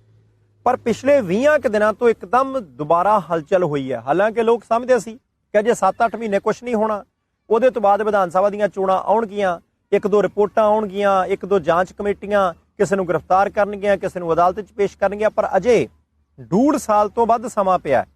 ਇਹਦੇ ਬਾਵਜੂਦ ਵੀ ਸਭ ਤੋਂ ਪਹਿਲਾਂ ਤਾਂ ਮਸਲਾ ਇਹ ਆ ਗਿਆ ਕਿ ਜਿਹੜੇ ਕੁੰਵਰ ਵਿਜੇ ਪ੍ਰਤਾਪ ਹੋਰਾਂ ਦੀ ਅਗਵਾਈ ਦੇ ਵਿੱਚ SIT ਬਣੀ ਆ, ਪੁਲਿਸ ਅਧਿਕਾਰੀ ਨੇ, ਇਮਾਨਦਾਰ ਮੰਨੇ ਜਾਂਦੇ ਆ, ਉਹਨਾਂ ਨੇ ਪਹਿਲਾਂ ਕੁਝ ਇੱਕ ਗ੍ਰਿਫਤਾਰੀਆਂ ਕੀਤੀਆਂ ਸੀ। ਹੁਣ ਗ੍ਰਿਫਤਾਰੀਆਂ ਕਿਹਦੀਆਂ ਕੀਤੀਆਂ? ਇੱਕ ਤਾਂ ਸੁਹੇਲ ਬਰਾੜ ਹੋਰਾਂ ਦੀ ਗ੍ਰਿਫਤਾਰੀ ਕੀਤੀ ਸੀ, ਉਹਦੇ ਤੋਂ ਬਾਅਦ ਪੰਕਜ ਬੰਸਲ ਦੀ ਗ੍ਰਿਫਤਾਰੀ ਹੋਈ, ਉਹਦੇ ਤੋਂ ਬਾਅਦ ਗੁਰਦੀਪ ਸਿੰਘ ਪੰਧੇਰ ਦੀ ਗ੍ਰਿਫਤਾਰੀ ਹੋਈ। ਪੰਧੇਰ ਹੋਰੀ ਕੋਟਕਪੁਰੇ ਦੇ ਵਿੱਚ SHO ਸੀ, ਉਸ ਕੋਟਕਪੁਰੇ ਦੇ ਵਿੱਚ ਵੀ ਗੋਲੀਆਂ ਚੱਲੀਆਂ ਸੀ। ਗੁਰਦੀਪ ਪੰਧੇਰ ਦੇ ਉੱਤੇ ਦੋਸ਼ ਲੱਗਾ ਸੀ ਕਿ ਭਾਈ ਇਹ ਐਵੇਂ ਦਾਅਵਾ ਕੀਤਾ ਗਿਆ ਕਿ ਕਿਸੇ ਨੇ ਧਰਨਾਕਾਰੀਆਂ ਦੇ ਵਿੱਚੋਂ ਉਹਨਾਂ ਦੇ ਉੱਤੇ ਪਹਿਲਾਂ ਹਮਲਾ ਕੀਤਾ, ਇਹਨਾਂ ਨੇ ਵੈਸੇ ਹੀ ਕਹਿੰਦੇ ਗੋਲੀਆਂ ਚਲਾਤੀਆਂ ਤੇ 10 ਕਾਰਤੂਸ ਰੌਂਦ ਜਿਹੜੇ ਹੈ ਉਹ ਗੁੰਮਸ਼ੁਦਾ ਕਰ ਦਿੱਤੇ ਕਿ ਭਾਈ ਇਹ ਸਰਕਾਰੀ ਰਿਕਾਰਡ ਦੇ ਵਿੱਚ ਹੈ ਨਹੀਂ। ਚਲੋ ਬਹੁਤ ਕੁਝ ਹੋਇਆ, ਬਹੁਤ ਕੁਝ ਘਟਿਆ ਵਾਪਰਿਆ, 3 ਗ੍ਰਿਫਤਾਰੀਆਂ ਹੋ ਗਈਆਂ। ਲੋਕਾਂ ਨੂੰ ਲੱਗਣ ਲੱਗਿਆ ਕਿ ਕੋਟਕਪੁਰਾ ਤੇ ਬਹਿਬਲ ਕਲਾਂ ਦੇ ਵਿੱਚ ਜੋ ਕੁਝ ਘਟਿਆ ਸੀ, ਵਾਪਰਿਆ ਸੀ, ਜਿਹੜਾ ਧੱਕਾ ਹੋਇਆ ਸੀ, ਹੋ ਸਕਦਾ ਹੈ ਕਿ ਕੁੰਵਰ ਵਿਜੇ ਪ੍ਰਤਾਪ ਦੀ ਅਗਵਾਈ ਦੇ ਵਿੱਚ ਇਨਸਾਫ ਮਿਲ ਜਾਏ। ਬੜੀ ਛੇਤੀ ਤਰੀਕਾਂ ਪੈਣ ਲੱਗੀਆਂ, ਇੱਥੋਂ ਤੱਕ ਕਿ ਇੱਕ ਅਦਾਲਤ ਦੇ ਵਿੱਚ ਇਹ ਵੀ ਪਟੀਸ਼ਨ ਪਾਤੀ ਗਈ, ਅਰਜ਼ੀ ਦੇ ਦਿੱਤੀ ਗਈ ਕਿ ਇਸ ਜੱਜ ਸਾਹਿਬ ਤੋਂ ਕੇਸ ਵਾਪਸ ਲੈ ਕੇ ਕਿਸੇ ਹੋਰ ਜੱਜ ਸਾਹਿਬ ਨੂੰ ਦੇ ਦਿੱਤਾ ਜਾਵੇ, ਕਿਉਂਕਿ ਉਸ ਜੱਜ ਸਾਹਿਬ ਦਾ ਪੰਜਾਬ ਦੀ ਇੱਕ ਸਿਆਸੀ ਪਾਰਟੀ ਦੇ ਵੱਡੇ ਲੀਡਰਾਂ ਦੇ ਨਾਲ ਨੇੜਤਾ ਭਰਪੂਰ ਸੰਬੰਧ ਹੈ। ਪਰ ਅਚਾਨਕ DIG ਰਣਬੀਰ ਸਿੰਘ ਖੱਟੜਾ ਸਾਹਿਬ ਦੀ ਅਗਵਾਈ ਦੇ ਵਿੱਚ ਇੱਕ ਕਮੇਟੀ ਹੋਰ ਬਣੀ ਹੈ। ਉਹ ਕਮੇਟੀ ਬੁਰਜ ਜਵਾਹਰ ਸਿੰਘ ਵਾਲਾ ਕਾਂਡ ਦੀ ਜਿਹੜੀ ਹੈ ਉਹ ਸਾਰੀ ਦੀ ਸਾਰੀ ਚੀਜ਼ ਦੀ ਜਾਂ ਬਰਗਾੜੀ ਵਾਲੇ ਕਾਂਡ ਦੀ ਜਾਂਚ ਪੜਤਾਲ ਕਰ ਰਹੀ ਹੈ। ਜਾਣੀ ਕਿ ਸ਼੍ਰੀ ਗੁਰੂ ਗ੍ਰੰਥ ਸਾਹਿਬ ਜੀ ਦੇ ਸਰੂਪ ਚੋਰੀ ਹੋਣ ਤੋਂ ਚੁਣੌਤੀਆਂ ਦੇਣ ਤੱਕ, ਉਹਦੇ ਤੋਂ ਬਾਅਦ ਉਹਨਾਂ ਦੀ ਬੇਅਦਬੀ ਕਰਨ ਤੱਕ ਦੀ ਜਿਹੜੀ ਪ੍ਰਕਿਰਿਆ ਉਸ ਸਾਰੇ ਮਾਮਲੇ ਦੀ ਜਾਂਚ ਡੀਆਈਜੀ ਰਣਵੀਰ ਸਿੰਘ ਖੱਟੜਾ ਦੀ ਅਗਵਾਈ 'ਚ ਹੋ ਰਹੀ ਹੈ। ਜਿਹੜੇ 2 ਜਗ੍ਹਾ ਦੇ ਉੱਤੇ ਧਰਨਾ ਲੱਗਾ ਸੀ ਤੇ ਉੱਥੇ ਗੋਲੀਆਂ ਚੱਲੀਆਂ ਸੀ, ਉਹਨਾਂ 2 ਮਾਮਲਿਆਂ ਦੀ ਜਾਂਚ ਕੁੰਵਰ ਵਿਜੇ ਪ੍ਰਤਾਪ ਕਰ ਰਿਹਾ। ਅਚਾਨਕ ਇੱਕ ਪ੍ਰੈਸ ਕਾਨਫਰੰਸ ਹੁੰਦੀ ਹੈ, ਪੱਤਰਕਾਰਾਂ ਦੇ ਨਾਲ ਗੱਲਬਾਤ ਕਰਦੇ ਆ ਬੈਨੀਪਾਲ ਸਾਹਿਬ ਜੀ, ਖੱਟੜਾ ਸਾਹਿਬ। ਬੈਨੀਪਾਲ ਸਾਹਿਬ ਉਹਨਾਂ ਨੇ ਆਖਿਆ ਕਿ ਉਹ ਕਹਿੰਦੇ ਜੀ ਦੇਖੋ ਅਸੀਂ 7 ਬੰਦੇ ਗ੍ਰਿਫਤਾਰ ਕੀਤੇ ਆ ਜੀ, ਜਿਨ੍ਹਾਂ ਨੇ ਸਰੂਪ ਚੋਰੀ ਕੀਤਾ ਸੀ, ਜਿਨ੍ਹਾਂ ਨੇ ਬਾਅਦ ਵਿੱਚ ਸ੍ਰੀ ਗੁਰੂ ਗ੍ਰੰਥ ਸਾਹਿਬ ਜੀ ਦੇ ਸਰੂਪ ਨੂੰ ਰੱਖਿਆ ਤੇ ਅੰਗ ਪਾੜ ਕੇ ਉਹਨਾਂ ਦੀ ਬੇਅਦਬੀ ਕੀਤੀ। ਹੁਣ 7 ਦੇ 7 ਨੂੰ ਜਦੋਂ ਗ੍ਰਿਫਤਾਰ ਕਰਕੇ ਅਦਾਲਤ ਦੇ ਵਿੱਚ ਪੇਸ਼ ਕੀਤਾ, ਉਹਨਾਂ ਦੇ ਵਿੱਚੋਂ 2 ਨੂੰ ਤਾਂ ਅਦਾਲਤ ਨੇ ਕਹਿਤਾ ਕਿ ਹੁਣੇ ਹੀ ਛੱਡੋ, ਡੇਰਾ ਪ੍ਰੇਮੀ ਨੇ ਇਸ ਕਰਕੇ ਛੱਡੋ ਕਿਉਂਕਿ ਇਸੇ ਕੇਸ ਦੇ ਵਿੱਚ ਇਹਨਾਂ ਨੂੰ ਤੁਸੀਂ ਪਹਿਲਾਂ ਵੀ ਗ੍ਰਿਫਤਾਰ ਕੀਤਾ ਸੀ, ਅਗਲੇ ਜ਼ਮਾਨਤਾਂ ਲੈ ਚੁੱਕੇ ਆ ਤੇ ਜਿਹੜੇ ਕੇਸ ਦੇ ਵਿੱਚ ਜਿਹੜੇ ਦੋਸ਼ਾਂ ਦੇ ਕਰਕੇ ਉਹਨਾਂ ਨੂੰ ਜ਼ਮਾਨਤਾਂ ਮਿਲ ਚੁੱਕੀਆਂ, ਤੁਸੀਂ ਦੁਬਾਰਾ ਗ੍ਰਿਫਤਾਰ ਨਹੀਂ ਕਰ ਸਕਦੇ। ਉਹਨਾਂ ਦੇ ਵਿੱਚੋਂ ਇੱਕ ਸ਼ਕਤੀ ਸਿੰਘ ਵੀ ਹੈ। ਉਹ ਸ਼ਕਤੀ ਸਿੰਘ ਜਿਹੜਾ ਉਹਦਾ ਨਾਮ ਬੜਾ ਪਿਛਲੇ ਸਮੇਂ 'ਚ ਪ੍ਰਚਲਿਤ ਹੋਇਆ ਸੀ ਤੇ ਜਿਹੜੇ ਬਾਕੀ 5 ਬੰਦੇ ਆ ਉਹਨਾਂ ਦਾ ਪੁਲਿਸ ਰਿਮਾਂਡ ਦੇ ਦਿੱਤਾ ਗਿਆ। ਹੁਣ ਪਹਿਲੀ ਗੱਲ ਕਿ ਉਹ 7 ਦੇ 7 ਬੰਦਿਆਂ ਦਾ ਉੱਤੇ ਦਾਅਵਾ ਹੈ ਕਿ ਉਹ ਡੇਰਾ ਪ੍ਰੇਮੀ ਨੇ।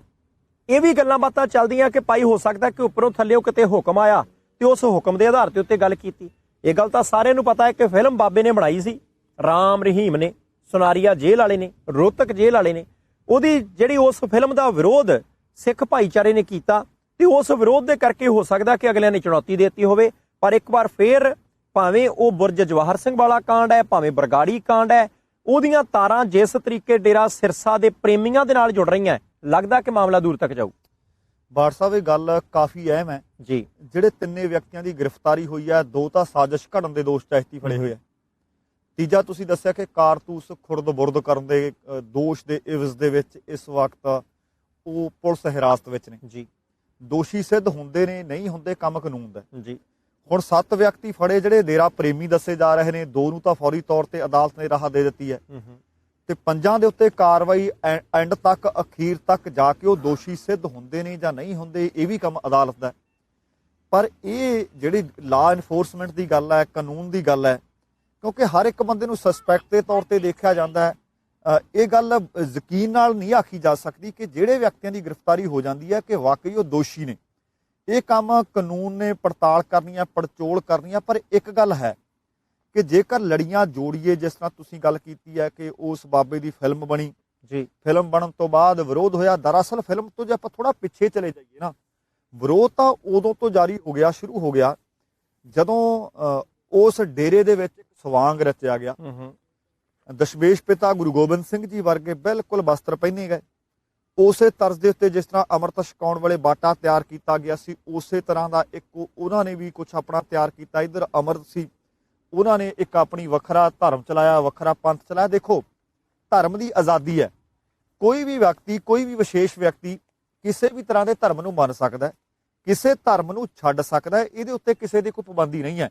ਭਾਰਤ ਦਾ ਕਾਨੂੰਨ ਆਗਿਆ ਦਿੰਦਾ, ਪਰ ਦੂਸਰੇ ਦੇ ਧਰਮ ਦੇ ਵਿੱਚ ਲੱਤਾਂ ਫਸਾਉਣ ਦੀ ਆਗਿਆ ਭਾਰਤ ਦਾ ਕੋਈ ਵੀ ਕਾਨੂੰਨ ਨਹੀਂ ਦਿੰਦਾ। ਦੂਸਰੇ ਧਰਮ ਦੇ ਲੋਕਾਂ ਦੀਆਂ ਭਾਵਨਾਵਾਂ ਦੇ ਨਾਲ ਖਿਲਵਾੜ ਕਰਨ ਦਾ ਕੋਈ ਵੀ ਕਾਨੂੰਨ ਆਗਿਆ ਨਹੀਂ ਦਿੰਦਾ। ਜੇ ਮੈਂ ਗਲਤ ਨਾ ਹੋਵਾਂ, ਮੈਨੂੰ ਲੱਗਦਾ ਸਾਲ 2007 ਦਾ ਸੀ। 2007 ਦੇ ਵਿੱਚ ਜਦੋਂ ਇਹ ਕੰਮ ਚੱਲਿਆ, ਉਹਦੇ ਤੋਂ ਬਾਅਦ ਵੱਡੇ ਪੱਧਰ ਤੇ ਸਿੱਖਾਂ ਦੇ ਵਿੱਚ ਉਸ ਡੇਰੇ ਦਾ ਤੇ ਉਸ ਡੇਰੇ ਨੂੰ ਮੰਨਣ ਵਾਲੇ ਲੋਕਾਂ ਦੇ ਵਿਚਕਾਰ ਵਿਰੋਧ ਦੀ ਭਾਵਨਾ ਪੈਦਾ ਹੋਈ।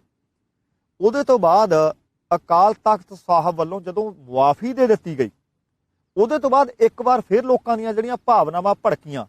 ਇਹ ਸਾਰਾ ਕੁਝ ਮੈਨੂੰ ਲੱਗਦਾ ਅੱਗ ਦੇ ਉੱਤੇ ਜਿਵੇਂ ਬਰੂਦ ਪਾਇਆ ਜਾਂਦਾ ਨਾ, ਇੱਕ ਇੱਕ ਕਰਕੇ ਘਟਨਾਵਾਂ ਜੁੜਦੀਆਂ ਗਈਆਂ। ਜਿੱਥੇ ਤੁਸੀਂ ਫਿਲਮਾਂ ਵਾਲੀ ਗੱਲ ਲਿਆਂਦੀ ਆ, ਉੱਥੇ ਵੀ ਜਦੋਂ ਵੱਡੇ ਪੱਧਰ ਤੇ ਦੋਵੇਂ ਧਰਮਾਂ ਦੇ ਲੋਕਾਂ ਦਾ ਆਪਸ ਦੇ ਵਿੱਚ ਵੈਰ ਹੋਇਆ, ਵਿਰੋਧ ਹੋਇਆ, ਉਹਦੇ ਤੋਂ ਬਾਅਦ ਹੀ ਕੋਟਕਪੂਰਾ ਕਾਂਡ ਤੇ ਬਰਗਾੜੀ ਕਾਂਡ ਵਾਪਰਦਾ। ਲੋਕ ਸ਼ੱਕ ਦੀਆਂ ਉਂਗਲਾਂ ਪਹਿਲਾਂ ਤੋਂ ਵੀ ਡੇਰਾ ਪ੍ਰੇਮੀਆਂ ਵੱਲ ਕਰਦੇ ਸੀ। ਸ਼ੱਕ ਦੀਆਂ ਉਂਗਲਾਂ ਤਾਂ ਕਈ ਹੋਰ ਸਿਆਸੀ ਪਾਰਟੀਆਂ ਵੱਲ ਵੀ ਉੱਠੀ ਗਈਆਂ ਨੇ। ਪਰ ਦੁੱਧ ਦਾ ਦੁੱਧ, ਪਾਣੀ ਦਾ ਪਾਣੀ ਕਾਨੂੰਨ ਨੇ ਕਰਨਾ ਹੈ, ਅਦਾਲਤ ਨੇ ਕਰਨਾ ਹੈ। ਗ੍ਰਿਫਤਾਰੀਆਂ ਹੋ ਰਹੀਆਂ ਨੇ, ਮਾਮਲਾ ਅੱਗੇ ਵਧ ਰਿਹਾ ਹੈ। ਇਹਦੇ ਨਾਲ ਨਾਲ ਆਪਾਂ ਇੱਕ ਹੋਰ ਵੀ ਦੱਸ ਦਈਏ ਕਿ 1984 ਦੇ ਵਿੱਚ ਜਦੋਂ ਦਿੱਲੀ ਦੇ ਵਿੱਚ ਸਿੱਖ ਵਿਰੋਧੀ ਕਤਲੇਆਮ ਹੋਇਆ ਜੀ, ਉਹਦੇ ਵਿੱਚ ਮਹਿੰਦਰ ਖੋਖਰ ਸੀ ਜਿਹੜੇ ਦੇ ਉੱਤੇ ਇਲਜ਼ਾਮ ਵੀ ਸੀ, ਦੋਸ਼ ਵੀ ਸਿੱਧ ਹੋਏ, ਅਦਾਲਤ ਨੇ ਸਜ਼ਾ ਉਹਨੂੰ ਦੇ ਦਿੱਤੀ ਸੀ। ਇਸ ਵਕਤ ਉਹ ਜੇਲ੍ਹ ਦੀਆਂ ਸਲਾਖਾਂ ਪਿੱਛੇ ਸੀ। ਪਰ ਹੁਣ ਬੀਤੇ ਦਿਨੀ ਕਰੋਨਾ ਵਾਇਰਸ ਹੋਇਆ। ਕਰੋਨਾ ਵਾਇਰਸ ਹੋਣ ਦੇ ਨਾਲ ਨਾਲ ਉਹ ਇਸ ਜਹਾਨ ਨੂੰ ਹੁਣ ਅਲਵਿਦਾ ਆ ਗਿਆ, ਉਹ ਜਹਾਨੋਂ ਕੂਚ ਕਰ ਗਿਆ। ਬੈਨੀਪਾਲ ਸਾਹਿਬ ਦੇਖੋ, ਖੋਖਰ ਹੈ ਨਾ ਜਿਹੜਾ, ਜੀ ਹਰ ਦੂਜੇ ਮਹੀਨੇ ਅਰਜ਼ੀ ਦੇਈ ਰੱਖਦਾ ਸੀ, ਹਾਂ ਛੱਡ ਦਿਓ ਜੀ, ਮੈਨੂੰ ਫਲਾਨਾ ਜੀ, ਮੇਰੇ ਟੱਬਰ ਚਾਹ ਜੀ। ਦੇਖੋ, ਬੰਦਾ ਦੁਨੀਆ ਤੋਂ ਚਲੇ ਗਿਆ ਜੀ, ਪਰ ਇੱਕ ਗੱਲ ਪੱਕੀ ਹੈ ਕਿ ਕਾਨੂੰਨ ਛੇਤੀ ਤੋਂ ਛੇਤੀ ਸਾਰਿਆਂ ਨੂੰ ਸਜ਼ਾ ਦੇਵੇ। ਇਸ ਕਰਕੇ ਨਹੀਂ ਕਿ ਉਹਨੇ ਇਕੱਲੀ ਗਲਤੀ ਕੀਤੀ ਹੈ, ਇਸ ਕਰਕੇ ਕਿ ਭਵਿੱਖ ਦੇ ਵਿੱਚ ਕੋਈ ਗਲਤੀ ਨਾ ਕਰੇ।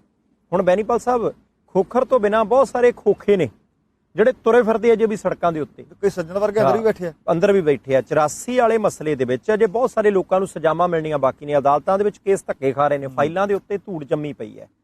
ਬੈਨੀਪਾਲ ਸਾਹਿਬ, ਇੱਕ ਗੱਲ ਜਿਹੜੀ ਪੰਜਾਬ ਦੀ ਆਪਾਂ ਹੋਰ ਕਰ ਲਈਏ ਤਾਂ ਕੈਪਟਨ ਅਮਰਿੰਦਰ ਸਿੰਘ ਪੰਜਾਬ ਦੇ ਮੁੱਖ ਮੰਤਰੀ ਨੇ ਜੀ, ਉਹਨਾਂ ਨੇ ਇੱਕ ਵਾਰੀ ਫੇਰ ਚੁਣੌਤੀ ਦਿੱਤੀ, ਕਿਉਂਕਿ ਨਵਾਂ ਕੰਮ ਸ਼ੁਰੂ ਕੀਤਾ ਕੈਪਟਨ ਸਾਹਿਬ ਨੇ। ਉਹ ਲੋਕਾਂ ਦੇ ਨਾਲ ਫੇਸਬੁੱਕ ਦੇ ਉੱਤੇ ਰੂਬਰੂ ਹੁੰਦੇ ਆ, ਹਰ ਹਫਤੇ ਹੁੰਦੇ। ਲੋਕਾਂ ਨੂੰ ਪਤਾ ਹੈ ਕਿ ਭਾਈ ਸਮਾਂ ਕਿਹੜਾ ਹੈ, ਕਿਹੜੇ ਦਿਨ ਆਉਣਾ ਹੈ, ਸਵਾਲ ਜਵਾਬ ਜਿਹੜੇ ਉਹ ਹੁੰਦੇ ਆ। ਆਮ ਤੌਰ ਦੇ ਉੱਤੇ ਮੁੱਖ ਮੰਤਰੀ ਪੰਜਾਬ ਕੈਪਟਨ ਅਮਰਿੰਦਰ ਸਿੰਘ ਦੇ ਬਾਰੇ ਮੰਨਿਆ ਜਾਂਦਾ ਸੀ ਕਿ ਆਮ ਲੋਕਾਂ ਦੀ ਪਹੁੰਚ ਦੇ ਵਿੱਚ ਨਹੀਂ, ਵਿਧਾਇਕਾਂ ਦੀ ਪਹੁੰਚ ਦੇ ਵਿੱਚ ਵੀ ਨਹੀਂ, ਮੰਤਰੀਆਂ ਦੀ ਪਹੁੰਚ ਦੇ ਵਿੱਚ ਵੀ ਨਹੀਂ, ਉਹਨਾਂ ਦੇ ਆਪਣੇ ਬੰਦੇ ਕਈ ਵਾਰੀ ਕਹਿ ਦਿੰਦੇ ਆ। ਪਰ ਹੁਣ ਜਦੋਂ ਤੋਂ ਫੇਸਬੁੱਕ ਦੇ ਉੱਤੇ ਮੁੱਖ ਮੰਤਰੀ ਸਾਹਿਬ ਲੋਕਾਂ ਦੇ ਰੂਬਰੂ ਹੋਣ ਲੱਗੇ ਆ ਤੇ ਚਰਚਾ ਛਿੜੀ ਹੋਈ ਹੈ। ਹੁਣ ਕੈਪਟਨ ਸਾਹਿਬ ਨੇ ਲੋਕਾਂ ਦੇ ਸਵਾਲਾਂ ਦੇ ਜਿੰਨੇ ਕਿ ਚਲੋ ਉਹਨਾਂ ਨੂੰ ਜੀ ਕਰਦਾ ਹੀ ਜਵਾਬ ਦਿੱਤੇ, ਪਰ ਨਾਲ ਦੀ ਨਾਲ ਉਹਨਾਂ ਨੇ ਇੱਕ ਗੱਲ ਕਹਿਤੀ। ਉਹ ਕਹਿੰਦੇ ਜੀ ਦੇਖੋ, ਭਾਰਤੀ ਜਨਤਾ ਪਾਰਟੀ ਤੇ ਅਕਾਲੀ ਦਲ ਨੇ ਪੰਜਾਬ ਦੇ ਹਿੱਤ ਵੇਚ ਦਿੱਤੇ ਆ। ਉਹਨਾਂ ਨੇ ਸਿੱਧੇ ਤੌਰ ਤੇ ਅਕਾਲੀ ਦਲ ਤੇ ਦੋਸ਼ ਲਾਇਆ, ਕਹਿੰਦੇ ਜਦੋਂ ਉਹਨਾਂ ਨੇ ਪੰਜਾਬੀ ਸੂਬੇ ਦਾ ਮੋਰਚਾ ਲਾਇਆ, ਪੱਲੇ ਸਾਡੇ ਕੱਖ ਨਹੀਂ ਪਿਆ, ਸਾਡਾ ਸਭ ਕੁਝ ਹੀ ਚਲਾ ਗਿਆ। ਪੰਜਾਬੀ ਬੋਲਦੇ ਇਲਾਕੇ ਚਲੇ ਗਏ, ਪਾਣੀ ਚਲਾ ਗਿਆ, ਚੰਡੀਗੜ੍ਹ ਚਲਾ ਗਿਆ। ਅਕਾਲੀਆਂ ਨੇ ਕੇਵਲ ਤੇ ਕੇਵਲ ਆਪਣੀ ਸੱਤਾ ਬਚਾਉਣ ਦੇ ਲਈ, ਬਰਕਰਾਰ ਰੱਖਣ ਦੇ ਲਈ ਜਾਂ ਸੱਤਾ ਹਥਿਆਉਣ ਦੇ ਲਈ ਇਹ ਕੰਮ ਕੀਤਾ। ਪਹਿਲਾ ਨੁਕਸਾਨ ਕਹਿੰਦੇ ਉਹਨਾਂ ਨੇ ਉਦੋਂ ਕਰਤਾ ਸੀ, ਤੇ ਦੂਸਰਾ ਨੁਕਸਾਨ ਹੁਣ ਅਕਾਲੀ ਦਲ ਬਾਦਲ ਖੇਤੀਬਾੜੀ ਆਰਡੀਨੈਂਸਾਂ ਦੇ ਮੁੱਦੇ ਤੇ ਕੇਂਦਰ ਸਰਕਾਰ ਦਾ ਸਾਥ ਦੇ ਕੇ ਕਰ ਰਿਹਾ। ਕੈਪਟਨ ਸਾਹਿਬ ਦੀ ਗੱਲ ਦੇ ਵਿੱਚ ਕਿੰਨਾ ਦਮ ਹੈ ਤੇ ਕਿੰਨਾ ਦਮ ਨਹੀਂ, ਇਹ ਤਾਂ ਬਾਅਦ ਵਿੱਚ ਪਤਾ ਲੱਗੂ। ਪਰ ਇੰਨੀ ਗੱਲ ਜ਼ਰੂਰ ਹੈ, ਉਹਨਾਂ ਨੇ ਕਹਿ ਦਿੱਤਾ। ਉਹ ਕਹਿੰਦੇ ਜੇ ਇੱਕ ਵਾਰੀ ਖੇਤੀਬਾੜੀ ਆਰਡੀਨੈਂਸ ਪਾਸ ਹੋ ਗਏ ਨਾ, ਫਿਰ ਖੇਤੀਬਾੜੀ ਦਾ ਪੰਜਾਬ ਦੇ ਕਿਸਾਨਾਂ ਨੂੰ ਮੁੱਲ ਨਹੀਂ ਮਿਲਣਾ। ਅਕਾਲੀ ਦਲ ਕਹਿੰਦਾ ਕਿ ਉਹਨਾਂ ਆਰਡੀਨੈਂਸਾਂ ਦੇ ਵਿੱਚ ਕਿਤੇ ਲਿਖਿਆ ਹੀ ਨਹੀਂ ਕਿ ਅਸੀਂ ਘੱਟੋ ਘੱਟ ਕੀਮਤ ਖਤਮ ਕਰਨੀ ਹੈ ਜਾਂ ਸਰਕਾਰੀ ਖਰੀਦ ਜਿਹੜੀ ਕਣਕ ਤੇ ਝੋਨੇ ਦੀ ਬੰਦ ਕਰਨੀ ਹੈ। ਪਰ ਕੈਪਟਨ ਅਮਰਿੰਦਰ ਸਿੰਘ ਹੋਰਾਂ ਨੇ ਸ਼ਾਂਤਾ ਕੁਮਾਰ ਦੀ ਇੱਕ ਰਿਪੋਰਟ ਦਾ ਹਵਾਲਾ ਦਿੱਤਾ। ਸ਼ਾਂਤਾ ਕੁਮਾਰ ਕੌਣ ਹੈ? ਹਿਮਾਚਲ ਪ੍ਰਦੇਸ਼ ਭਾਰਤੀ ਜਨਤਾ ਪਾਰਟੀ ਦਾ ਲੀਡਰ ਹੈ ਤੇ ਵੱਡਾ ਲੀਡਰ ਹੈ। ਹਿਮਾਚਲ ਦੀ ਸਿਆਸਤ ਦੇ ਵਿੱਚ ਵੀ ਪੂਰੀ ਧਾਕ ਰਹੀ ਉਸ ਬੰਦੇ ਦੀ, ਤੇ ਕੇਂਦਰ ਦੀ ਸਿਆਸਤ 'ਚ ਵੀ। ਉਹਦੀ ਆਪ ਦੀ ਰਿਪੋਰਟ ਦੇ ਵਿੱਚ ਇਹ ਗੱਲ ਲਿਖੀ ਗਈ ਹੈ ਕਿ ਪੰਜਾਬ ਤੇ ਹਰਿਆਣੇ ਦੇ ਵਿੱਚੋਂ ਕਣਕ ਤੇ ਝੋਨੇ ਦੀ ਖਰੀਦ ਵਾਲਾ ਕੰਮ ਹੁਣ ਖਤਮ ਕਰ ਦਿਓ। ਕਿਸਾਨਾਂ ਦੀ ਕਣਕ ਤੇ ਝੋਨੇ ਨੂੰ ਬਾਜ਼ਾਰ ਕੀਮਤ ਦੇ ਉੱਤੇ ਰਹਿਣ ਦਿਓ, ਵੱਧ ਮਿਲਣ ਘੱਟ ਮਿਲਣ, ਸਾਨੂੰ ਕੋਈ ਬਹੁਤਾ ਰੌਲਾ ਨਹੀਂ ਹੋਣਾ ਚਾਹੀਦਾ। ਹੁਣ ਉਹ ਸ਼ਾਂਤਾ ਕੁਮਾਰ ਦੀ ਰਿਪੋਰਟ ਦਾ ਜ਼ਿਕਰ ਵੀ ਕੀਤਾ ਤੇ ਕੈਪਟਨ ਅਮਰਿੰਦਰ ਸਿੰਘ ਨੇ ਕਹਿਤਾ ਕਿ ਜੇ ਇਸ ਦਿਨ ਆਰਡੀਨੈਂਸ ਪਾਸ ਹੋ ਗਏ, ਕਾਨੂੰਨ ਦਾ ਰੂਪ ਧਾਰਨ ਕਰ ਗਏ, ਉਹਦੇ ਤੋਂ ਬਾਅਦ ਤੁਸੀਂ ਲਿਖ ਕੇ ਲੈ ਲਓ ਕਿ ਪੰਜਾਬ ਦੇ ਕਿਸਾਨਾਂ ਦੇ ਕਣਕ ਤੇ ਝੋਨੇ ਦੇ ਮੁੱਲ ਵਾਲਾ ਫਾਹਾ ਇਹਨਾਂ ਨੇ ਵੱਢ ਦੇਣਾ। ਤੇ ਉਹਨਾਂ ਪੰਜਾਬ ਦੇ ਲੋਕਾਂ ਨੂੰ ਵੀ ਕਿਹਾ ਕਿ ਅਕਾਲੀਆਂ ਦੇ ਮਗਰ ਨਾ ਲੱਗਿਓ। ਹੁਣ ਅਕਾਲੀ ਦਲ ਕੈਪਟਨ ਅਮਰਿੰਦਰ ਸਿੰਘ ਦੇ ਇਹਨਾਂ ਦੋਸ਼ਾਂ ਦਾ ਬੈਨੀਪਾਲ ਸਾਹਿਬ ਜਵਾਬ ਕੀ ਦਿੰਦਾ ਹੈ ਉਹ ਤਾਂ ਬਾਅਦ ਦੀ ਗੱਲ ਹੈ, ਪਰ ਇੰਨੀ ਗੱਲ ਜ਼ਰੂਰ ਹੈ ਕਿ ਕੈਪਟਨ ਅਮਰਿੰਦਰ ਸਿੰਘ ਨੇ ਇੱਕ ਤਾਂ ਅਕਾਲੀਆਂ ਨੂੰ ਚੁਣੌਤੀ ਦੇ ਦਿੱਤੀ ਹੈ ਕਿ ਉਹ ਗਲਤ ਕਰ ਰਹੇ ਨੇ, ਦੂਸਰਾ ਉਹ ਕਹਿੰਦੇ ਕਿ ਮੈਂ ਕੇਂਦਰ ਦੇ ਨਾਲ ਲੜਾਈ ਲੜਨ ਨੂੰ ਤਿਆਰ ਹਾਂ। ਜਿਵੇਂ ਪਾਣੀਆਂ ਦੇ ਮੁੱਦੇ ਤੇ ਲੜਾਈ ਲੜੀ ਸੀ, ਇਸ ਮੁੱਦੇ ਤੇ ਵੀ ਲੜੂ। ਪ੍ਰਧਾਨ ਮੰਤਰੀ ਤੋਂ ਸਮਾਂ ਮੰਗ ਲਿਆ ਕਿ ਮੈਂ ਪੰਜਾਬ ਦੀਆਂ ਸਿਆਸੀ ਪਾਰਟੀਆਂ ਦੇ ਲੀਡਰਾਂ ਨੂੰ ਨਾਲ ਲੈ ਕੇ ਆਉਣਾ ਹੈ, ਆਰਡੀਨੈਂਸਾਂ ਦੇ ਮੁੱਦੇ ਦੇ ਉੱਤੇ ਗੱਲਬਾਤ ਕਰਨੀ ਹੈ, ਸਾਨੂੰ ਸਮਾਂ ਦਿਓ। ਤੇ ਵਿਧਾਨ ਸਭਾ ਦੇ ਵਿੱਚੋਂ ਮਤਾ ਵੀ ਪਾਸ ਹੋ ਜਾਣਾ, ਆਪਾਂ ਸਾਰਿਆਂ ਨੂੰ ਪਤਾ ਹੈ। ਉਹਦੇ ਤੋਂ ਬਾਅਦ ਹੋ ਸਕਦਾ ਹੈ ਕਿ ਕਿਸੇ ਅਦਾਲਤ ਦਾ ਪੰਜਾਬ ਦੀ ਸਰਕਾਰ ਸਹਾਰਾ ਵੀ ਲਵੇ। ਪਰ ਬੈਨੀਪਾਲ ਸਾਹਿਬ, ਮੁੱਖ ਦੀ ਗੱਲ ਤਾਂ ਇੱਥੇ ਹੈ, ਕੇਂਦਰ ਦੀ ਸਰਕਾਰ ਬੈਠੀ ਹੈ ਇੱਥੇ, ਸੂਬੇ ਦੀ ਸਰਕਾਰ ਬੈਠਦੀ ਹੈ ਇੱਥੇ, ਜਾਣੀ ਕਿ ਕੇਂਦਰ ਦੇ ਅਧਿਕਾਰ ਵੱਧ ਨੇ ਤੇ ਸੂਬੇ ਦੇ ਘੱਟ ਨੇ। ਵੈਸੇ ਵੀ ਪਾਰਲੀਮੈਂਟ ਦੇ ਵਿੱਚੋਂ ਕੋਈ ਕਾਨੂੰਨ ਪਾਸ ਹੋ ਜਾਵੇ ਤਾਂ ਸੂਬਾ ਕਿੰਨੀ ਕੁ ਦੇਰ ਮੁਖਾਲਫਤ ਕਰ ਲੂ। ਹੁਣ ਬਿਜਲੀ ਵਾਲੇ ਮੁੱਦੇ ਤੇ ਵੀ ਪੰਜਾਬ ਦੀ ਸਰਕਾਰ ਨੇ ਵਿਰੋਧ ਕੀਤਾ ਸੀ ਨਾ ਕਿ ਤੁਸੀਂ ਬਿਜਲੀ ਸੂਬੇ ਦੇ ਹਿੱਸੇ 'ਚ ਰਹਿਣ ਦਿਓ, ਕੇਂਦਰ ਦੇ ਹਿੱਸੇ 'ਚ ਨਾ ਲੈ ਕੇ ਜਾਓ।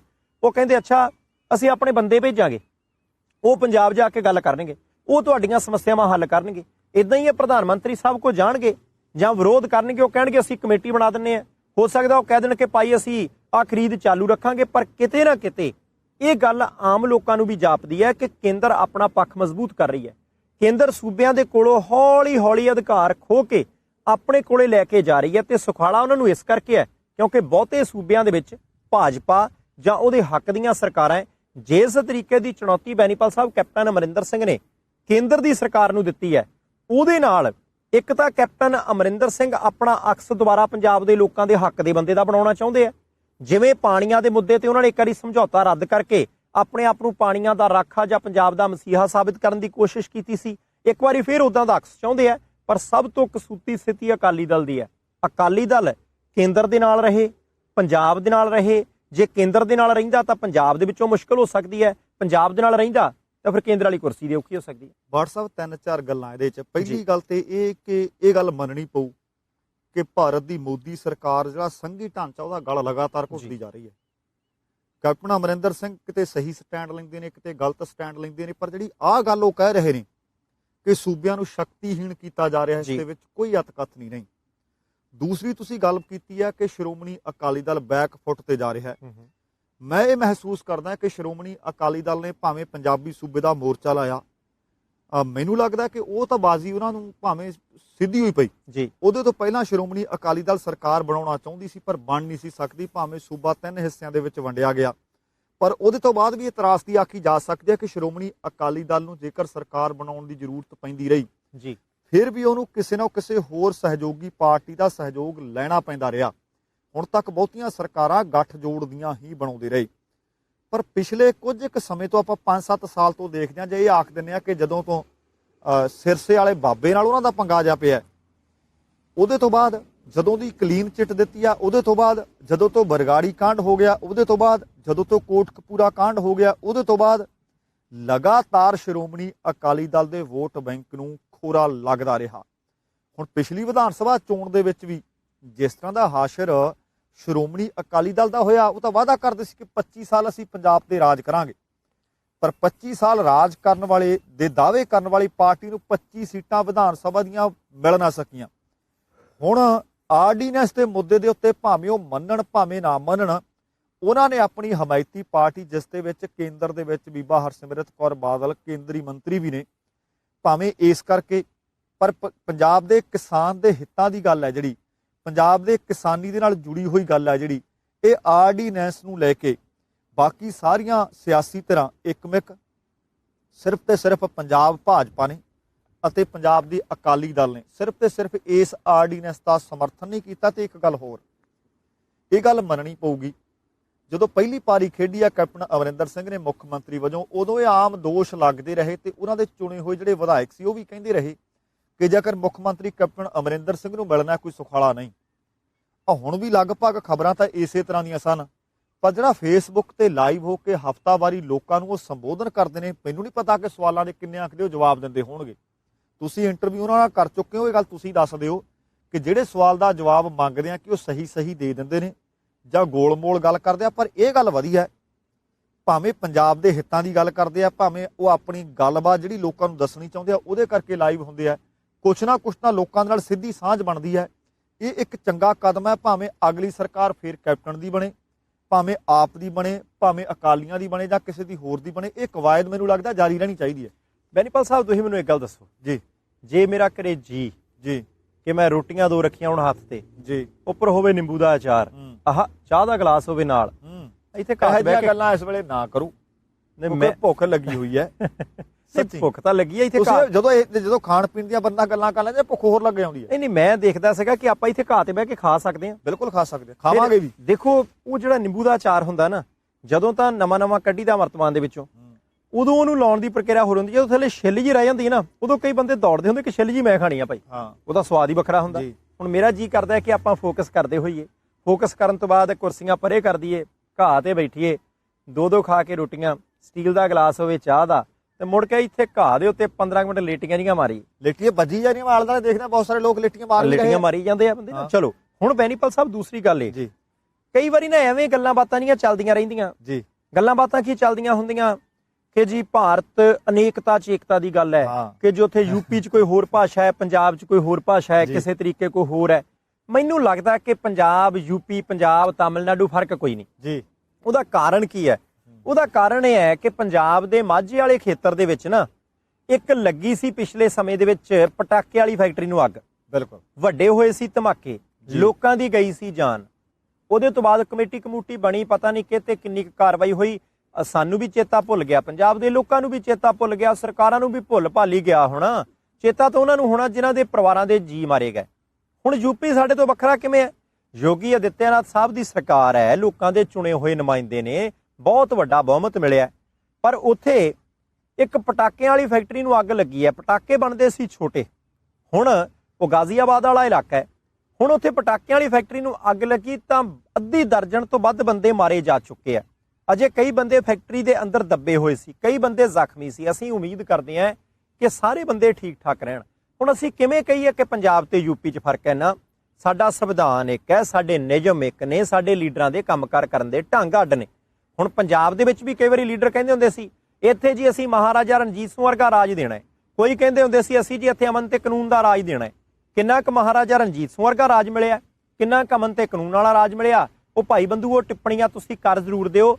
ਤੇ ਦੂਸਰੀ ਗੱਲ, ਹੁਣ ਉਹ ਜਿਹੜੀ ਫੈਕਟਰੀ ਗਾਜ਼ੀਆਬਾਦ ਦੇ ਵਿੱਚ ਸੀ, ਬੈਨੀਪਾਲ ਸਾਹਿਬ, ਜਦੋਂ ਉੱਥੇ ਅੱਗ ਲੱਗੀ ਆ ਨਾ, ਬਲਾਸਟ ਹੋਇਆ, ਲੋਕ ਮਰੇ ਆ, ਪਤਾ ਲੱਗਾ ਕਿ ਉਹ ਫੈਕਟਰੀ ਦੀ ਕੋਈ ਰਜਿਸਟ੍ਰੇਸ਼ਨ ਨਹੀਂ, ਕਿਸੇ ਤਰ੍ਹਾਂ ਦਾ ਕੋਈ ਸਰਕਾਰ ਤੋਂ ਪ੍ਰਮਾਣ ਪੱਤਰ ਨਹੀਂ, ਯਾਨੀ ਸਰਕਾਰ ਦੇ ਕਾਗਜ਼ਾਂ ਦੇ ਵਿੱਚ ਫੈਕਟਰੀ ਹੈ ਹੀ ਨਹੀਂ।